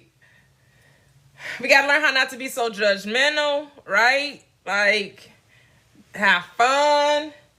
It's part of the journey. It's part of the experience. It's okay. Nobody's, ain't nobody judging you. So you stop judging you. Because who's watching you? There's no man in the sky looking down on you saying, you know that's not how Christians talk. That's not how spiritual people talk. Don't you better not cuss. That you're using the word that, that profane language. Profane language is cursing yourself. That's the profane language. When you start saying things are impossible, life is difficult, life is hard. Oh my goodness, I'm so unwanted. I'm so undeserving. I'm a lowly soul, am I? That's the profane language.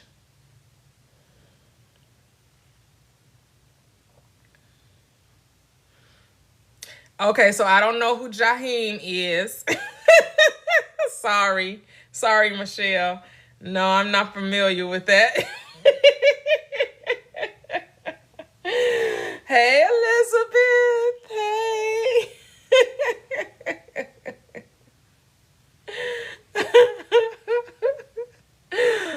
I think my daughter may know. Because it was a period in time when I was in church and I didn't listen to any type of secular music. And if they were out around that time in the late 90s, early 2000s, like before you got to like 10, 11, 12. Yeah, I don't know who that is. I mean, I've heard it, but I can't place a face. I've heard the name before. Definitely don't know the music. So I would like that one.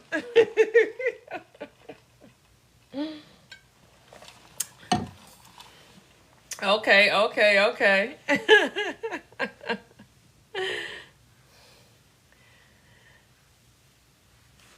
Yeah, so light and easy, light and easy. Keep talking to yourself. Keep building yourself up. Keep reminding yourself that this life was meant to be easy, right? And I know it's a lot of stuff out there that's being bombarded, right? A lot of stuff coming at you. A lot of stuff, and you just have to be real selective what you give your attention to, what you give your energy. And even if you do find yourself, you have to remind yourself, okay, this is just entertainment. I don't agree with that. It's okay. It is what it is. Don't let yourself, fall down the rabbit hole back into that old mindset of, oh my goodness, they did this to us and they did that to us and this happened and oh my goodness, why is this happening? Why we can't seem to do, like, you can't, because it's easy to fall back into that mindset of a them versus us type mentality. And you want to be careful that you don't view the world from that mindset. Because remember, there are as many worlds as there are people in the world. And no two people are experiencing the same world. And people love to say we. They love to use the collective we. And I say, I don't speak French. I don't know this we. What is this we? Who is we? Because I don't know what you're talking about. Because they make it sound like because it's like, my daughter and I was talking about this, right? We make black people be representative of the whole, but no other quote unquote racial group or ethnic group does that, right? They don't say the Kardashians represent the Armenians or white people, right? They don't say, oh, they're making white people look bad. They're making white women look bad, or they don't say that. But when it comes to us, when it comes to people they call, African American or black or whatever, people that look like us, that's what I like to say, look like us. They're, that which, we put ourselves in that demographic or in that ethnic group.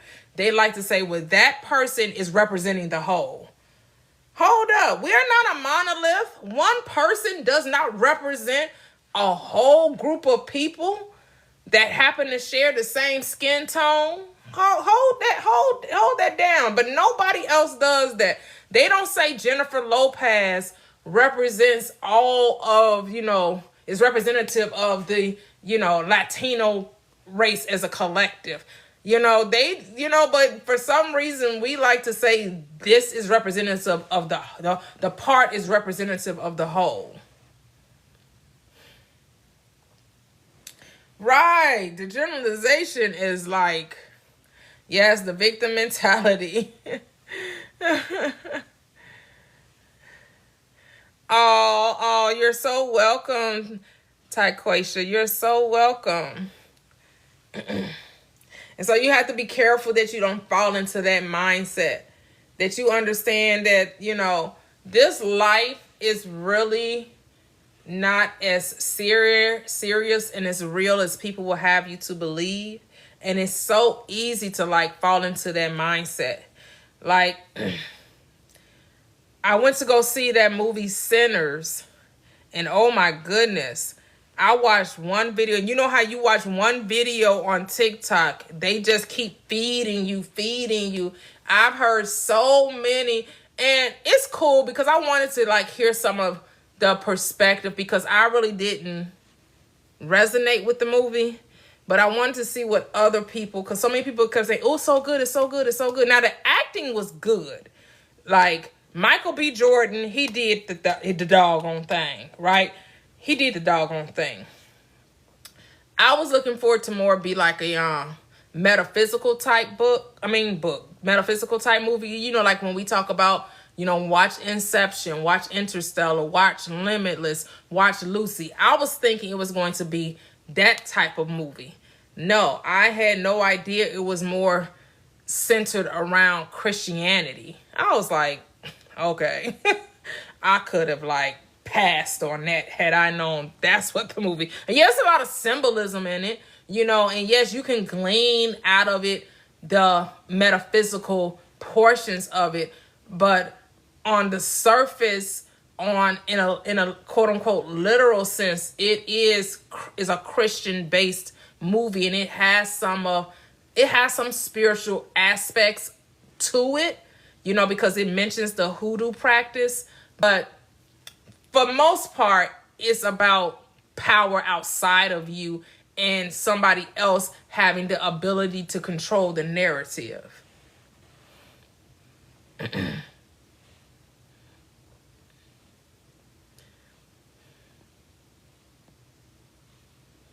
Oh, you haven't seen spoilers? Okay. Oh, sorry, all of. I kind of spoiled it, but I try not to be too specific.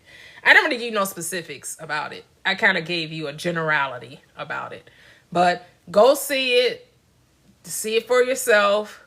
I won't say anything else about it. You know, have your own take, because I didn't watch anything about it. I didn't even watch the trailer before I went.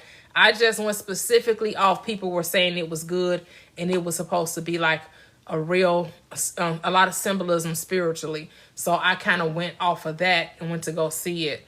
But had I known what the premise of the movie was, like who were the villains of the movie, if I would have known who the villains of the movie was, I wouldn't have went to go see it, because I don't watch movies like that. So had I known that's who the villain was going to be in the movie, I wouldn't have went to go see it. Oh, okay.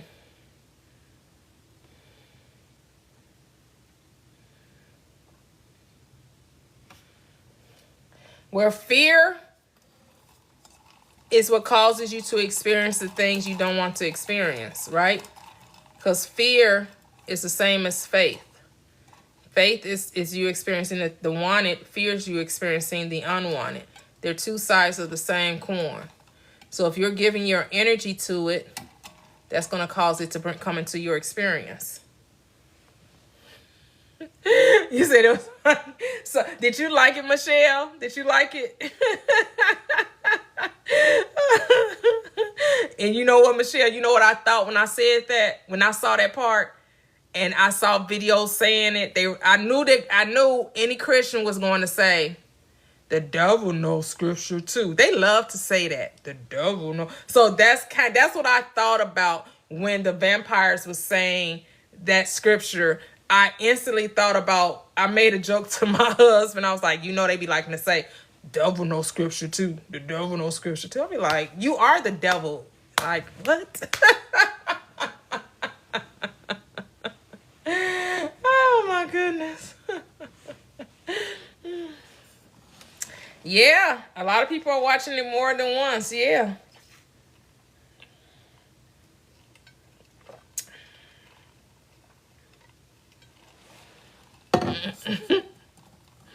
Right. I was like, obviously this is her. That's what I was saying, Michelle. I was like, you know, so I was surprised that a lot of spiritual people was like, yeah. But I think it was because of the hoodoo that was in it. Because the one lady practiced hoodoo. And I think that's what they were connecting to, because I do see people on my TikTok that do practice hoodoo. But I know hoodoo, they understand that the Bible is a metaphysical book, but I don't understand like their whole complete, you know, spiritual practice. But I guess, you know, based on the character in the movie, she was into all of the different relics and all of the different tools that you would use, like, you know, bones and crystals and sage and herbs and those type of things. So, which again, there's nothing wrong with it. You just have to know that the power is not in those things. The power is within you. Okay, but so Eden, do you know what overcomes fear? When you truly start to love you, fear dissipates. Fear, perfect love casts out all fear. But when you don't love you, you fear you. So you have to decide to love you.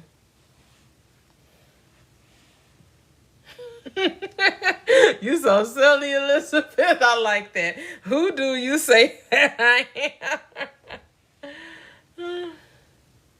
Really? One girl flew states over to watch it? Yes. Because to me, it buys into a lot of the stereotypes when it comes to Christianity and the black church. Like, Christianity has a stronghold of the black folks. Those we call black folks in this world, right? Christian, especially in America. And what's interesting, I saw this video of this guy. He used to be a pastor, and so he was doing some research on Christianity, and his question was, does God hate black people? Because he said he was like, they did, I guess, some type of, poll or whatever. He said about 79% of African Americans in the United States are affiliated with Christianity. 79%. And and many of them say they attend church at least once a week. And he was talking about the stronghold that the religion has on the African American community. And he was saying that he was talking to one of his good friends who's a pastor. She's a woman. She's a pastor, heavily active in her church. And this is what she said, blew my mind. I guess it shouldn't have blew my mind, but I was like, what? Really, lady? She was like, no other race has experienced the death, burial, and resurrection of Jesus Christ like black people. I said, say what now? She compared black people's struggle to the death, burial, and resurrection of Jesus Christ. I see, so that's why Christianity has a hold on African Americans. For that right there. For that reason alone, that's why it's a chokehold. I'm like, y'all really think y'all are suffering? Y'all really think that y'all on the cross? Y'all really think that y'all... Yeah.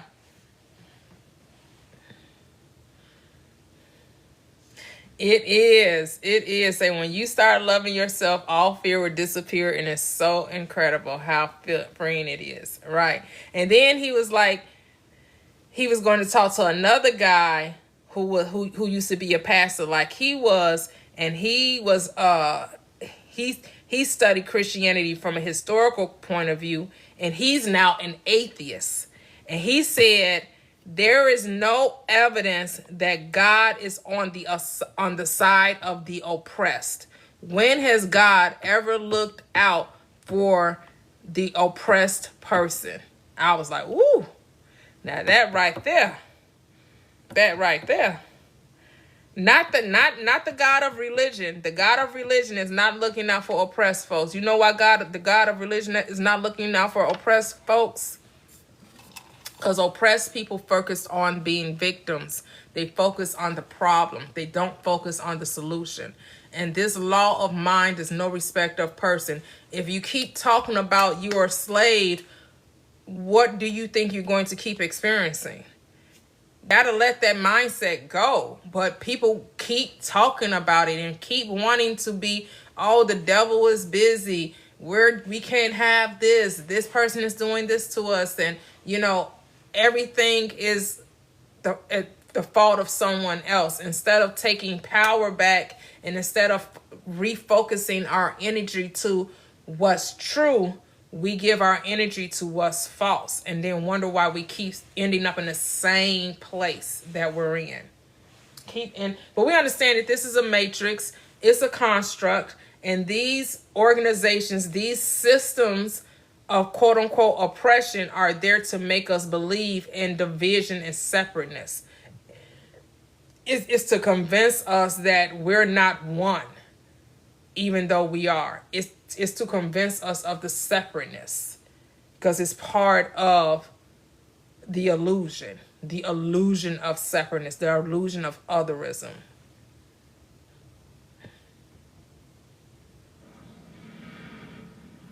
Right. But it's all right. It's all part of the religious teachings.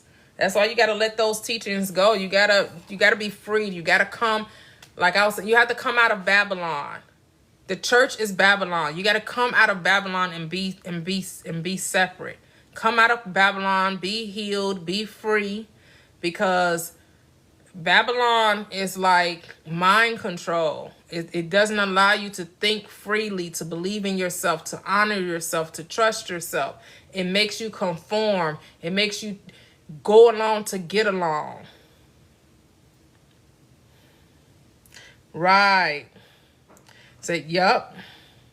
Say, when did it become profitable? Since it was instituted, since they started, it's always been profitable. The moment they figured out how to get people to pay 10%, that's when it became profitable. The moment they told people, if you want to honor God, bring 10% of that income.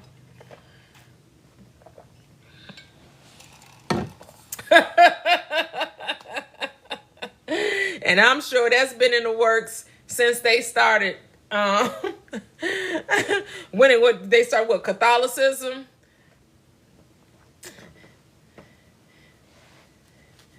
When the Romans said, okay, y'all Christians, y'all can have y'all church. Y'all just got to change the name. Y'all gotta, observe, Christmas and Easter, and you gotta,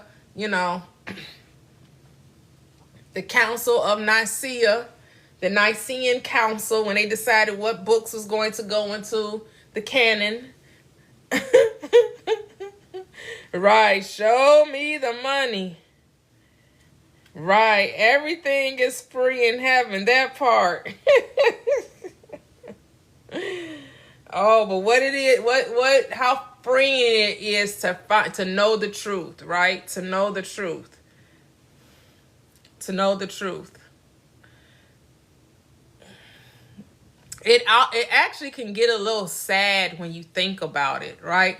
When you think about, like, man, the way the world systems are set up and how, the hierarchical system that's, present in the world, and how you have to be willing to, like, look past all of that and not see it as something that can hinder you or keep you from living, the life you want to live.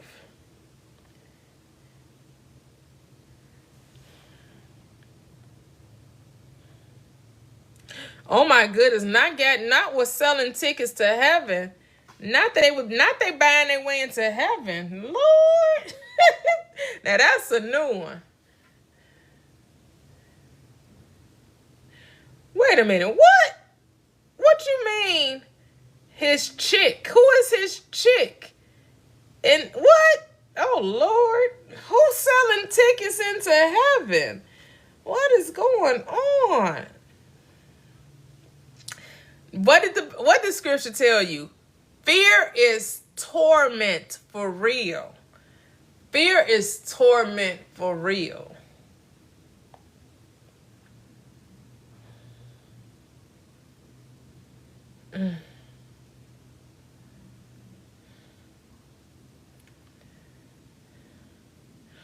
Oh, Paula White. I remember. You talking about Paula White? I remember Paula White.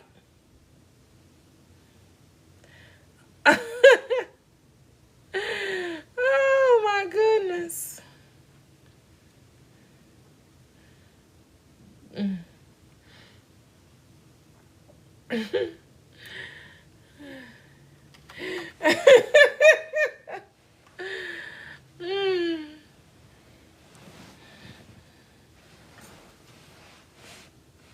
Right. You can't tell me receiving money is hard. People out here doing this, that part.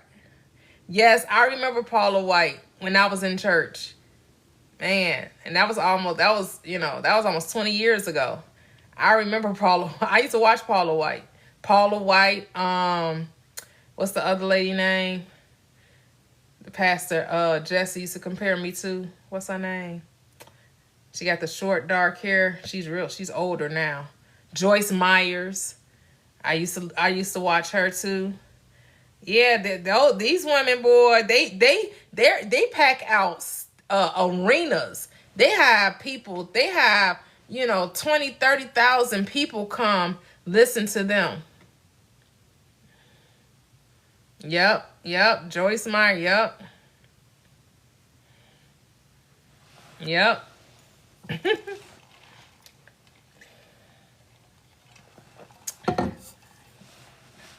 But people use church as a lottery ticket. They think if they play their tithes, they ship gonna come in.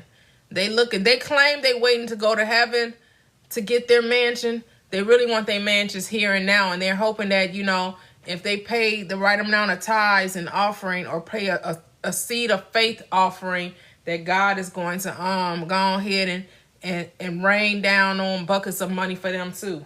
See, they make us think that they don't want the money, but if they didn't want the money, why would they sow these seeds of faith looking for a blessing from God? Because they want the money too. They want their mansions now.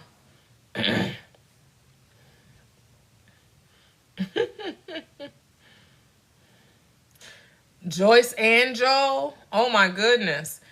I'm not looking for anybody to go down. They've had a good ride. They made a lot of money. They made a whole lot of money. So, they've lived a very good life.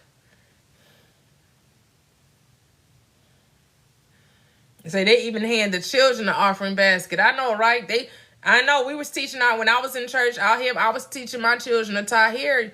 You give your children $1, $2 and tell them, make sure you go and tithe. You train up a child in the way they should go, right? And you teaching your child to give their little, snack money to the church.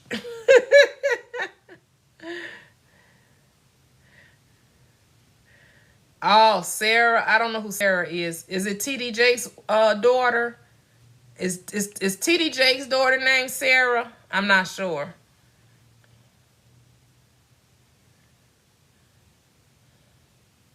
Right, so you gave so much of your allowance to church. Yep.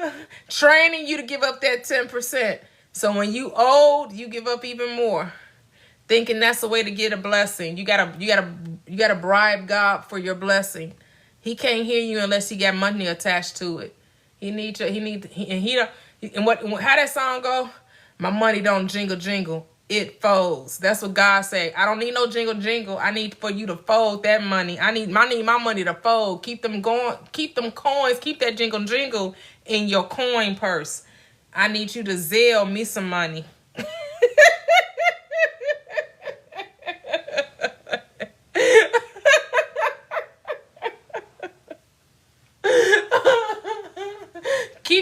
Keep that coin in your wallet. I need my money to fold.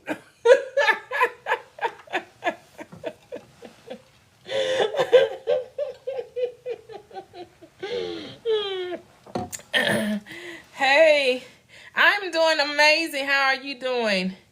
I know I'm probably gonna butcher your name. Is that Kioma? Akuma? So you hate that song all over. That's the only part I know. My money don't jingle jingle. That's all I know, and I thought that was pretty, appropriate.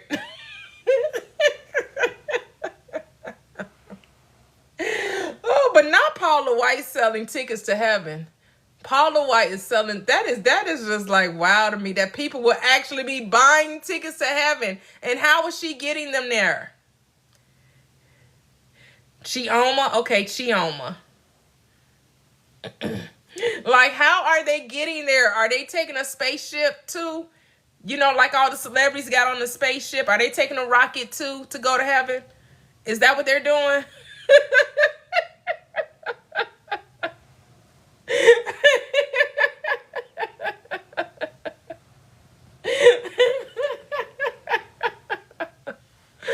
Oh my goodness. So you say they ass never went.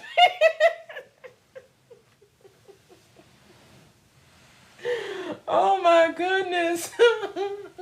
It's wild. It's wild. It's like, but hey, the people desire for, people want leaders. And when you want leaders, they will lead you down a ditch. For real. The blind leaders of the blind. And where they going, they all falling in a ditch. But people want it, though. People don't want accountability. People don't want to trust and believe in themselves. Say for 11 minutes in heaven, right? I wonder how much the tickets cost. Is Elizabeth still here? You know how much the tickets cost, Elizabeth? I gotta Google this. I gotta not Paula. I'm like, is Paula White selling tickets to heaven? Oh my goodness. I heard the Pope passed. Did y'all hear the Pope transitioned? $1,000 to go to heaven? That's kind of, that's kind of a bargain. Sure. I saw Juanita Bynum asked for 1,000, and she was just saying because the Lord said to give it.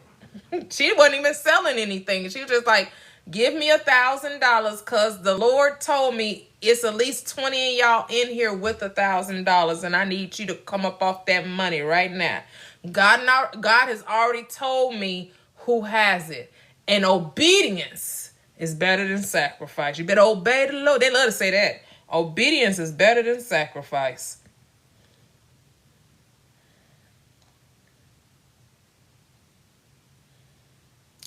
Wait a minute, selling. Somebody said I put Paula White sales, and it says Easter blessings. It came up, Paula White sales Easter blessings. President Donald Trump's chief faith advisor is selling 7 supernatural blessings for Easter season gifts of $1,000 or more. Paula's White Passover promises and oaths. These are Easter blessings, y'all.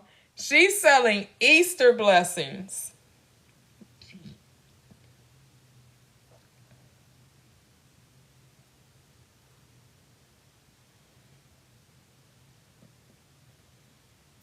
This is what she said. Paula White, televangelist and spiritual advisor to President Donald Trump, has suggested to donors who give at least $1,000 to her ministry between April 12th and the 20th that God will release 7 supernatural blessings upon them. When you honor God on Passover, you can receive these 7 supernatural blessings for you and your house according to Exodus 23. You will get an angel assigned to you, God being an enemy to their enemies, Lord. Prosperity, sickness removed from them, long life, increase and inheritance, and a special year of blessing. See, I told you these people they don't want to die to get they pie in the sky.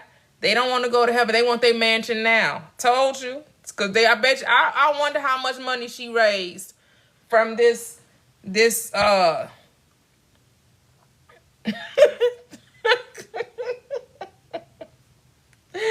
man, I'm telling you. Man, I'm telling you.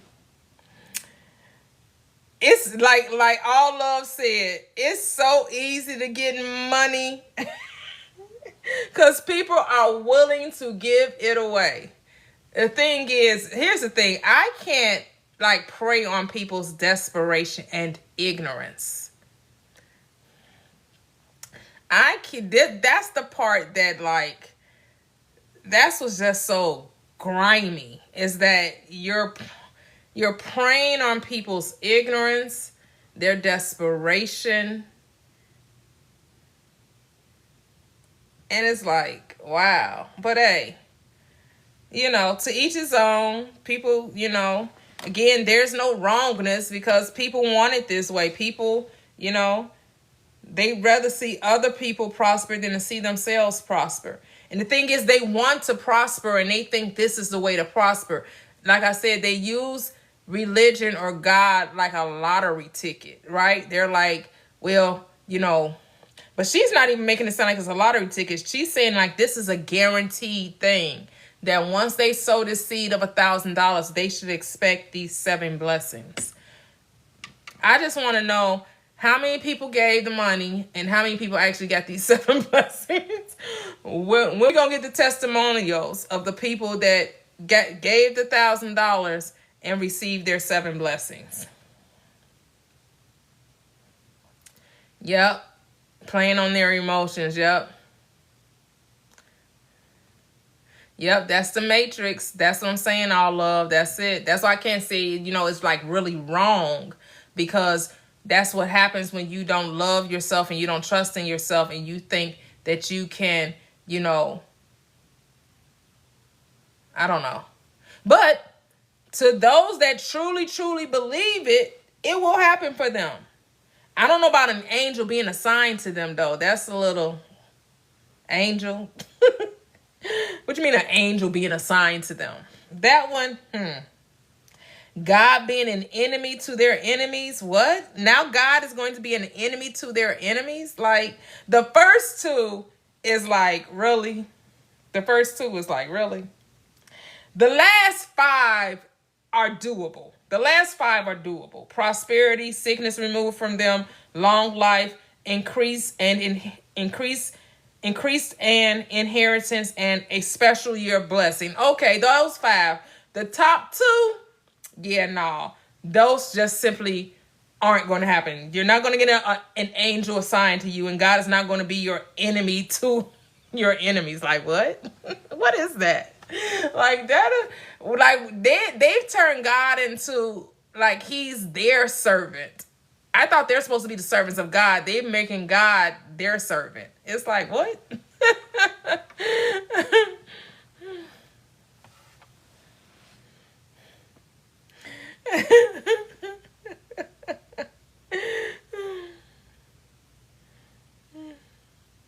So I can get 2 for $100.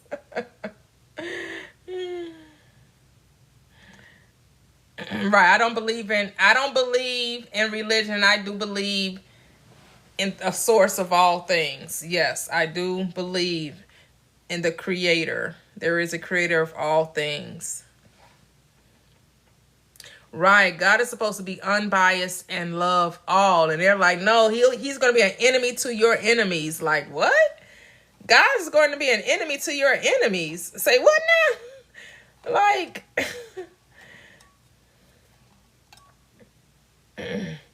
they sicking God on you. You better not do nothing to me, because I'm going to sick God on you. God going to get you. God don't play about me. That's what people love to say. God don't play about me. God will get you on behalf of me. Touch not my anointed and do my prophet no harm. You better watch it, because God coming for you. I'm like, not people using God as a weapon. Not.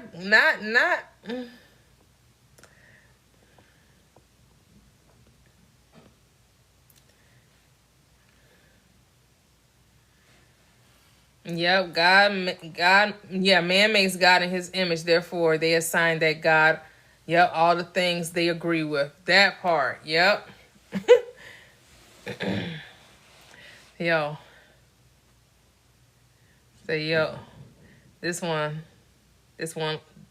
last was telling me that anybody who messed with her were dealt with by God. I'm like, what? Yep. Sound like the Color Purple movie. Yeah, they love to tell you that, you know, God's going to get you and pay you for doing wrong by them. I mean, here's the thing with consciousness, with the law, with the spirit. This law, it's a pendulum, right? What you give out comes back. See, I don't know nothing about Paula White's life, right? I don't know nothing about her life. I don't know what's going on, you know, what's going on with them. But to me, whenever they start doing this with these money grabs, you be like, is the bank account running short or what? Because anytime they do the close the doors. I said close the doors. We about to raise like $40,000 up in here, right? Or they're like, you know, God told me it's 500 of y'all and y'all all got $50 and I'm going to need it up out you. Like, you be like, okay, maybe somebody's bank account is a little short because what's going on here? But it's cool. It's cool. You can't even be mad like they said. Don't hate the game. Don't hate the player. Hate the game. But don't hate the player. Learn the game. You got to learn this game. You can't even be mad that they, you know, because it is what it is. It's part of the matrix. It's part of the game. It's part of this reality. It's part of this hologram. We have made cash king. People have made money the God. Money is God in this matrix, right? That's who money is over everything in this matrix, in this holographic universe, right? And then what helps us to know is that we don't have to give our last. We don't have to gamble with our money. We know that we are the currency. We know that the coin of heaven is the mind. We know that anything we desire, we can have just by assuming we already have it.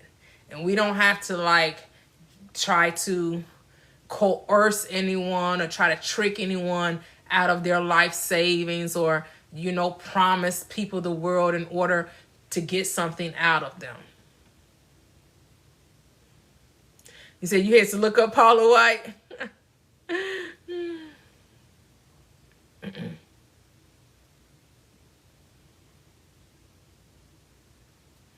Right, and saying turn around and say karma is not real. Right.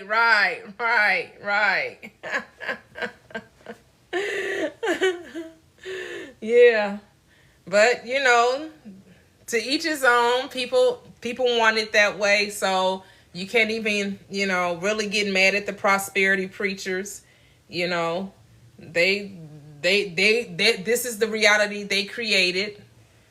And so they're living their best life based on, you know, their perspective about it.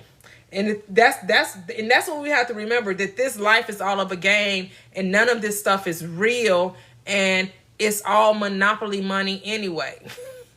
That's what, like, when you really look at it from the wider scope and you look at it from a different, the real perspective that all of this is made up. None of this shit is real. That it's all a Sims game. This is all a video game. Like, we're just playing Monopoly in real time. All right. And in this reality, you just have to learn the rules of the game.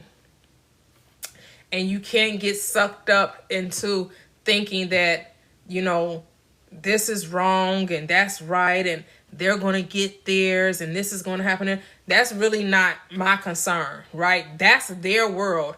They get to do whatever they want to do in their world. Do whatever pleases you. It's your life. I don't get to tell you you should or shouldn't do anything, because people wouldn't listen to us anyway. People, they don't, they say, no, God told me to give it. I feel led to give it. I want to give it, I remember I was listening to one of those, another deconstructing live, and there was some Jehovah's Witnesses on there. And I'm not real familiar with the Jehovah's Witnesses, but they said back in 1975, they were told that the world was ending, and they told the witnesses to go and sell their property and give the money to the church. A lot of people went and sold their homes because they were told that in 1975 the world was coming to an end. And they all went, not they all, but a large amount of people went and sold their homes and gave their money to the church. Oh, I say, oh man, oh my, stay alive till 75. That's what their logo was, Elizabeth? Oh wow, so you did hear about that? Say, that's why I've totally enchanted my life. Yes. Yep, none of it's real. Wow, stay alive till 75. Wow. Well, I was born in 72, so I had, my grandmother was a Jehovah's Witness, so I don't know when she became one. But my grandfather probably wasn't, because my grandfather was not a Jehovah's Witness. My grandmother was, so she wouldn't have been able to sell nothing. Because he wasn't going.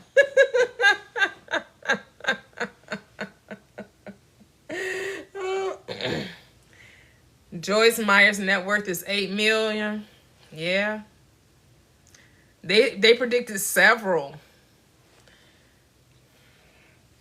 Because the thing is, but I guess people don't think, but it's like, well, if the world is coming to an end and they've told you this, why would the church need your money? They told you that the world is coming to an end. Why are you giving the church the money? And they're the ones telling you the world is no longer going to be. That's the part that people make the disconnect, right? If we're not having the world anymore, then why would I even need to change? I don't need to sell anything. What am I selling for? The world is coming to an end. I'm just going to sit in my house and just let shit blow up. All right? Let's just see what happens. Why am I preparing for the world to end? If the world is ending, there's really nothing you can do about it. Just let the world in. Like, why are we selling shit? Like, why we just don't just die in our house? Like,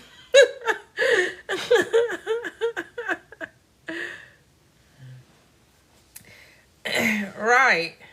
Remember 2012, remember 2000, right? You hit 2000, you hit 2012, they are 2020. They always trying to convince you that the world is ending. And I'm like, when they were talking about that in 2020, I said the world will swallow us up before anything ever happens to this earth. The earth will swallow us up first. Nothing, this earth isn't going anywhere. The earth will just swallow us up.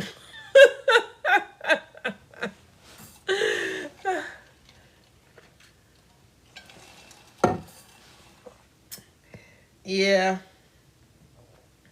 That's why they say fear is torment. Fear is torment. Your mind is tormented. You can't even think clear. You can't even make right decisions, clear decisions. That's why you want to not operate in a fear-based mentality. Because when you operate in a fear-based mentality, people now have control over your mind, right? Because you're going to allow someone else to think for you. And you never want someone else doing your thinking for you. You want to think for yourself. You want to have you want to have clarity. You want to have clear, you want to be in a space that there is no fear. Whatever happens, you are divinely protected. You are divinely guided. You are divinely led. That's the mindset you want to have. You don't want to have the mindset that something is out to hurt you and to get you and to do, some type of awful thing to you. No. Hopefully, we're in a time where people will stop falling for that type of mindset of thinking that, the world is coming to an end and some great evil is going to befall us and happen to us. When the pandemonium was happening in 2020, I wasn't out there trying to fight people for tissue, right? Not out there trying to stockpile cleaning supplies and tissue, and I didn't do any of that. When I needed it, I was able to go get it. I didn't run out of anything. Everything was abundant in my world. That whole fighting over stuff and thinking, having that lack mentality and that scarcity mentality, that's what fear does to you. It has you act, irrationally. So you was only slightly annoyed with Y2K. that helped awake some people up too. That I heard that helped. That event helped awaken people when they found out that, because you hear people, trying to, have their stockpile of stuff and living in their basement and trying to create a silo for themselves or whatever. And then when 2000 came and went, they were like, okay. That finally made some people be like, okay, this some bullshit. They playing with my mental. Let me stop. Let me figure out what's really going on. What's going on? What's going on? Oh, hey. What's going on? What's going on? So you think you started awakening then? Yeah.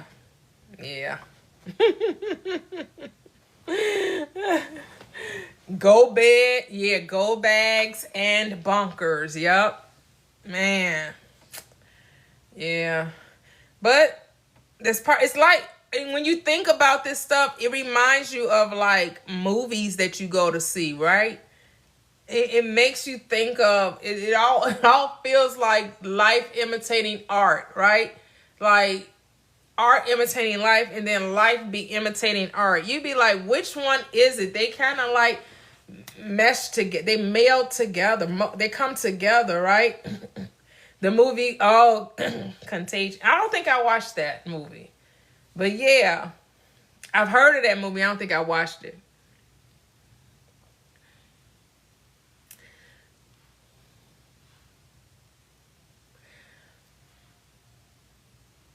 Well, during that time, people had a lot of time to themselves, right? People finally had to sit with themselves because there was nowhere to go, right? They didn't have anywhere to go. People were so fearful of life, and some people realized they didn't really like being married. They really didn't like being parents, right? They didn't really like themselves. And so it made people have to look at themselves.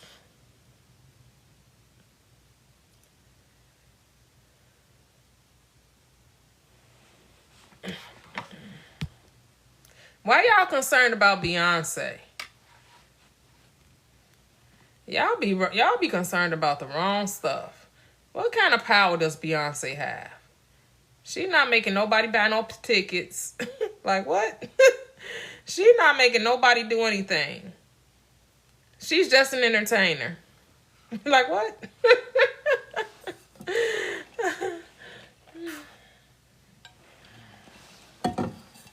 Say she knows and I know she knows. You said she knows and I know she knows. I'm like, why y'all hating on Beyonce? What Beyonce do to y'all? Has Beyonce done anything personally to you other than you don't like her music, I guess? Like, what has she personally done to you? She doesn't create any laws.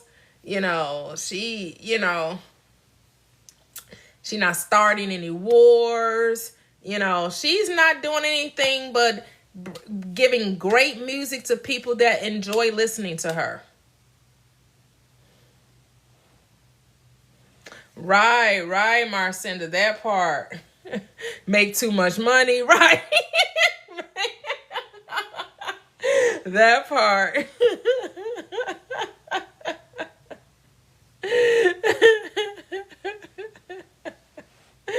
Right. I don't know, A-Town. I don't know. Because us that are fans just enjoy the music and entertainment. I know. It's just like, what is going on? Like really? Beyonce? What is she doing? They love to say that somebody's doing rituals and somebody's, doing trances and someone's trying to, No, you know who got your mind? Your pastor every Sunday morning. That's who got your mind. Beyonce don't have your mind. Your pastor. Brother Biscuit, as somebody used to say. Somebody used to say, Brother Biscuit got your mind. That's who got your mind.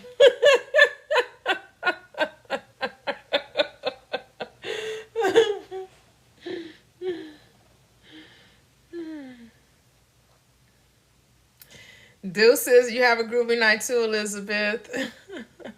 So the doors of the church are open.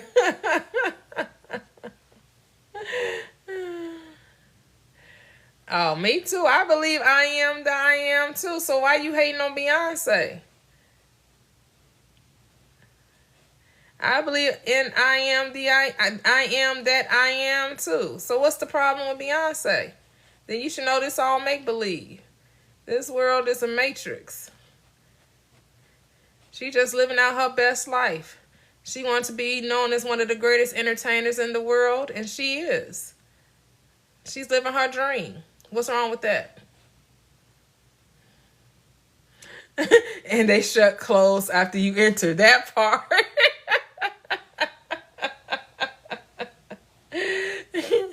She had this dream since she was a little girl. And she actually living it. Right.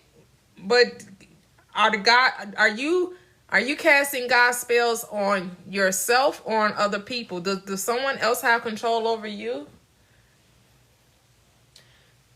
She's not getting them to do anything other than what? Buy her tickets? That's the spell she's casting? Yes, that's the spell she's casting. Go buy my $1,000 tickets. And people gladly oblige. They like, yep, I'm going to go pay this $1,000 for this because this girl going to give me a show. I will say, you going to get your money with Beyonce. Now, Taylor Swift, how come you didn't say Taylor Swift? Because Taylor Swift not bringing it like that. Why you talk about Beyonce? Why didn't you talk about Taylor Swift? Because at least Beyonce is going to bring you a nice show. She put money into her stage. She put money, she really goes over and beyond. I'm not a Beyonce fan. I did go see her,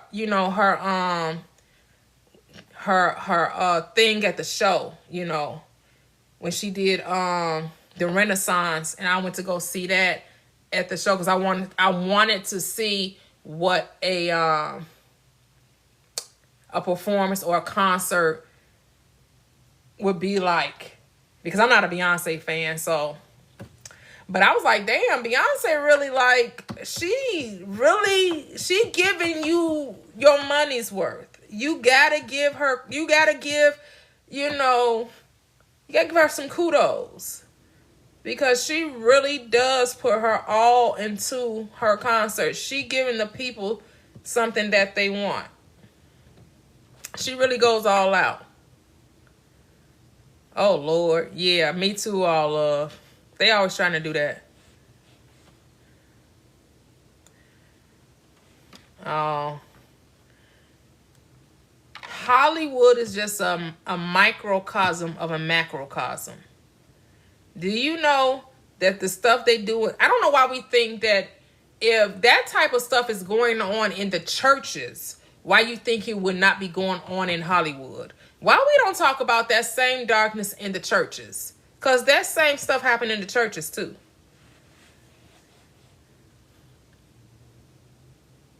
Like, stop. Evil happens because men think about it and for no other reason. If man would stop thinking about it, this shit wouldn't happen. Because man sees himself as separate from others. That's why this stuff happened. Evil only exists in the mind of man. That's it. Hey, CC. Yes, we are. We're having a wonderful time. We've been kikiing and laughing and enjoying and uplifting. We've been having a good old time. We've been tripping out over this matrix. This matrix is something else. This holographic universe. It's been something. this you know, you got to remind yourself that this shit ain't real, because if you keep thinking this shit real, you gonna get caught up in the rabbit hole. You gonna fall backwards. You got to keep reminding yourself. You got to be like Dorothy. What she say when she tap her shoes? There's no place like home. There's no place like home. There's no place like home. And home is where? Home is where the heart is. Home is where the heart is. Thank you, AI content. Thank you. You got to keep tapping your feet, clicking your heels. Click your heels. There's no place like home. There's no place like home.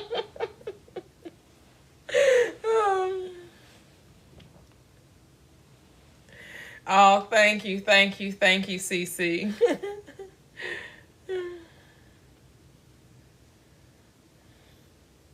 So, do you think the power's in the music, or is the power in you? Do you know you can elevate any music from your vibration? You have to ask yourself, who holds the power? Is the power in the music, or is the power in you? Hey, G. That's what you have to ask yourself. Is the power in you, or is the power in the music? Because all is energy. Everything is I am. Or do you think something is separate from I am? Do you understand that I am everything and everything is I am? And that you are the power. Nothing outside of you has power except you give it power. So stop giving the entertainers music power if you don't want it to hold power over you. It really is that simple. But I am the high vibration. Whatever I listen to is uplifted because I am the vibration. So once you realize how this reality works, it's dead. It's dead. Hard to see the world as outside of you. Say that, CC. Yes. Don't even get to stressing no more.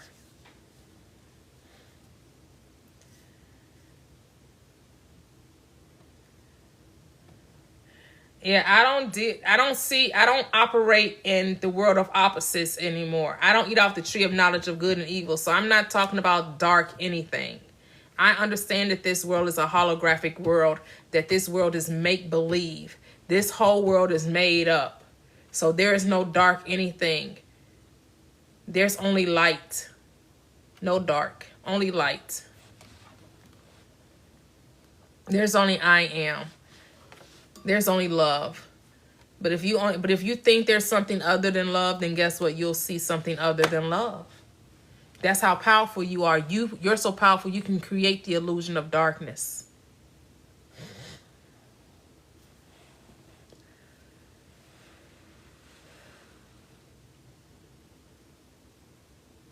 Right.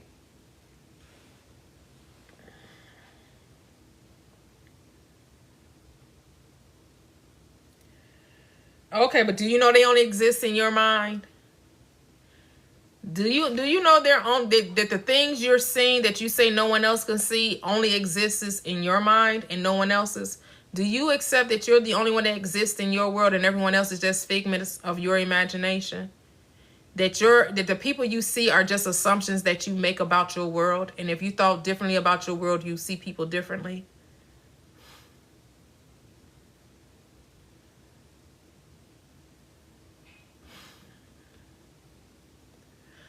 Okay, if all you see is love, why are you talking about darkness? And how can you see problems in the world if you only see love? Then I mean you can't see problems. It can't be both. You can't only see love and see problems at the same time. Those are in opposition to one another. Those are opposing views.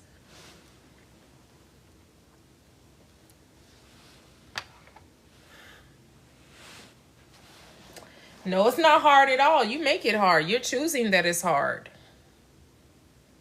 Yep, there's only one power in all the universe.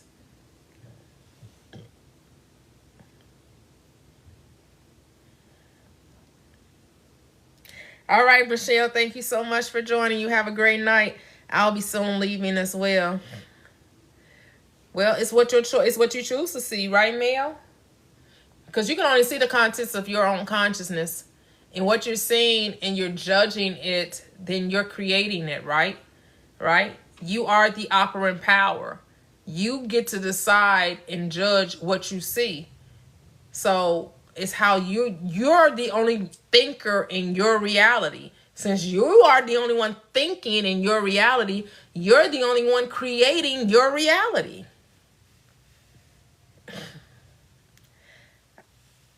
Oh, have a great night, Marcinda. Thank you, thank you, thank you. Hey, have a good night, AI. Good night, good night. Thank you.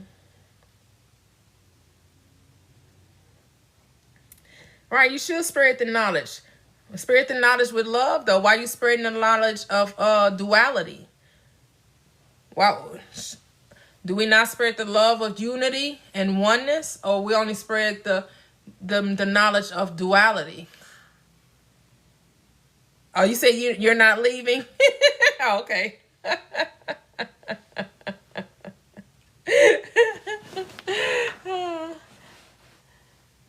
Yeah, I think I was saying good night to AI. Right, we are the good and evil, right? Now here's the thing, you have to stop eating off the tree of knowledge of good and evil and eat from the tree of life and see that we are love. We are love, we are life. We are the light of the world, a city that sits on a hill that cannot be hid. We are the truth, the way, and the life. No manifestation comes to us unless our Father, which is our own consciousness, our own awareness of being, draws it. We are the magnet attracting life to us based on our assumptions about it. So if you assume light and darkness, then guess what you're going to see? Light and darkness. You are the creator of your reality. This is your holographic universe. The universe always responds to your command. Whatever you tell the universe to bring forth, it will do exactly what you tell it to do.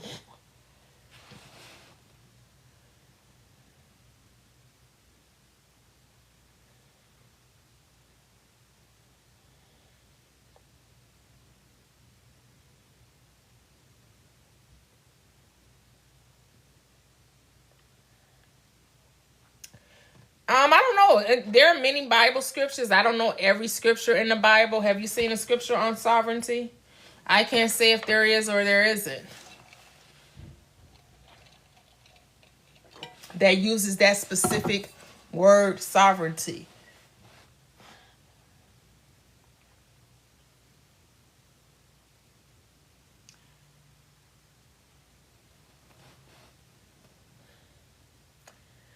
You say about to check now?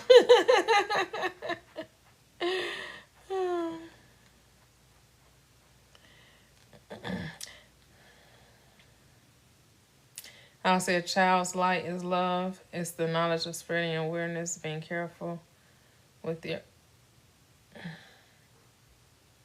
But don't you know that you create based on your beliefs?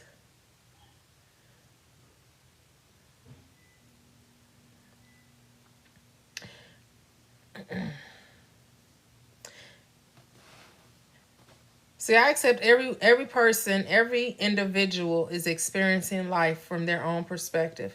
No two people are experiencing this world the same. No two people. You're going to get confirmation of whatever you believe to be true in this world.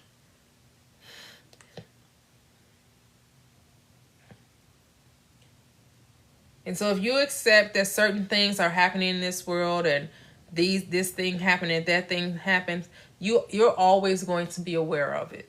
Always. It's always going to come into your experience because that's what you believe and that's what you accept. But not everybody is experiencing that life. Everyone is not experiencing, we live in a multi-dimensional world, universe. And so based on your individualized perspective about life, that's the frequency you're going to ride. You're going to ride that frequency.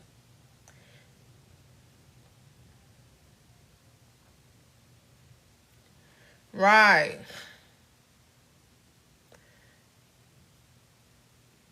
So choose to ride a different frequency where the world you live in, all is well. Children are safe.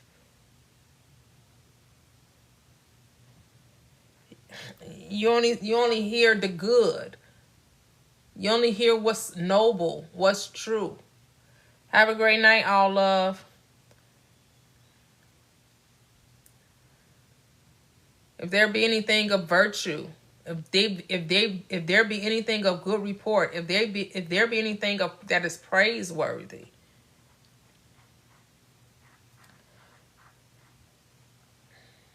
Because we may joke and laugh about what the quote-unquote world is doing, but we know we are the creators of it based on the energy we give to it, right? And you got to make light of this thing because we don't know all. We know in part and we see in part, right? We don't know everything, not our limited reasoning minds. Now, the greater part of you, yes, knows all, sees all, believes all, endures all, protects all. But if you know that this world is a holographic universe and you know that this stuff is make-believe, then why are you making it so serious? And you know that every child comes into this experience just as you did, as a babe, being conditioned and programmed in fear, and they have their own journey to experience just as you did. They have their own experiences to have, their own quote-unquote lessons to learn, their own their own journey to take. And you can't take another person's journey or experience from them.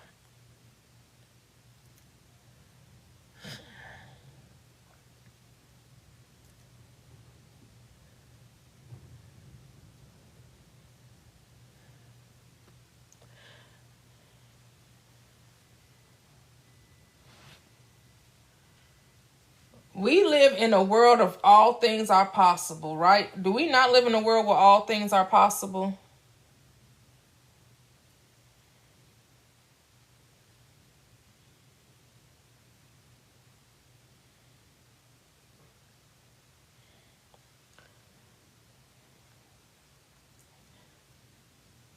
Right, and when we manifest based on what? Our conditioning and our programming, right? That's how we manifest, based on our conditioning and our programming.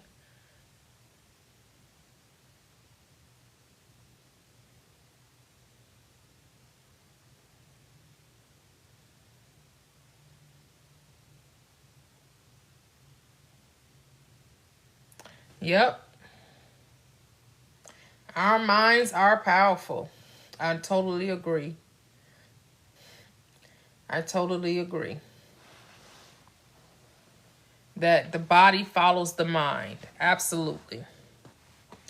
Absolutely.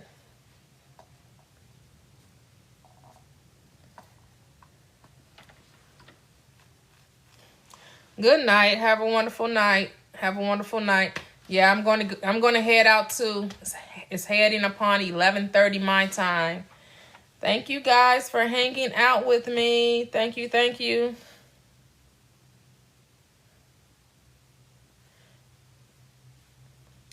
Right. Say, oh, that you can email me this breakdown on how sovereign is often a title for God. Okay. I would agree with that, but here's what I would say. Do you know that you're God? So if sovereignty is given to God, that means sovereignty is given to you because you are God.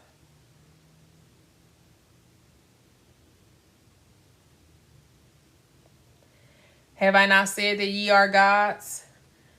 Psalm 82:6. Right. So, yep.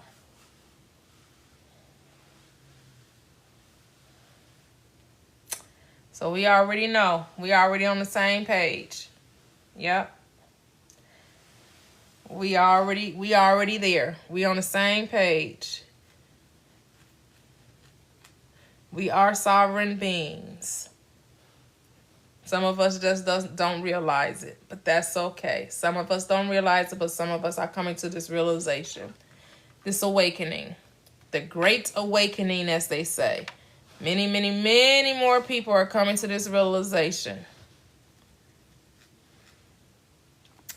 And with that said, guys, I'm going to go ahead and close out the live. Thank you so much for your time, for your engagement. We had a good old time. We laughed, we kikied, we laughed at our matrix, right? We laughed at, what we saw going on in this world. It can be quite funny because you have to laugh at it from crying. You got to laugh at it from taking it too serious, because sometimes it will allow you to get swallowed up in it again. And you got to remember, it's only a dream. This is all make-believe. Don't take life too serious, regardless of what's happening. Even though it seems so real, it seems like you can easily get swallowed up in it. Remind yourself that it's only a dream. This is all make-believe. Remind yourself of that. Yes, yes. Thankfully. I know, right? Thankfully. Oh, that's okay, Marcinda. I come on daily, but yeah. The times differ. Normally, I go on about 10 or 11 o'clock Central Standard Time. I'm usually not on this late. But things were just a little different today. I went on live like early this morning, like a little after 7 o'clock, which is something I don't normally do. And then today I went on a little later, which is something I don't normally do. But everything happens on purpose, right? There are no accidents. There are no happenstances. There are no coincidences. So that's why I don't really like to set times, because I just like to go with the flow and go when I feel like I'm, yeah, this is a great time to do it. And I meet some great people when I do that. I meet some new people, and, some old friends, make some new friends, and everything's just happens wonderfully like that. Yes. Yes. Until next time, guys, you have a wonderful night. Good night.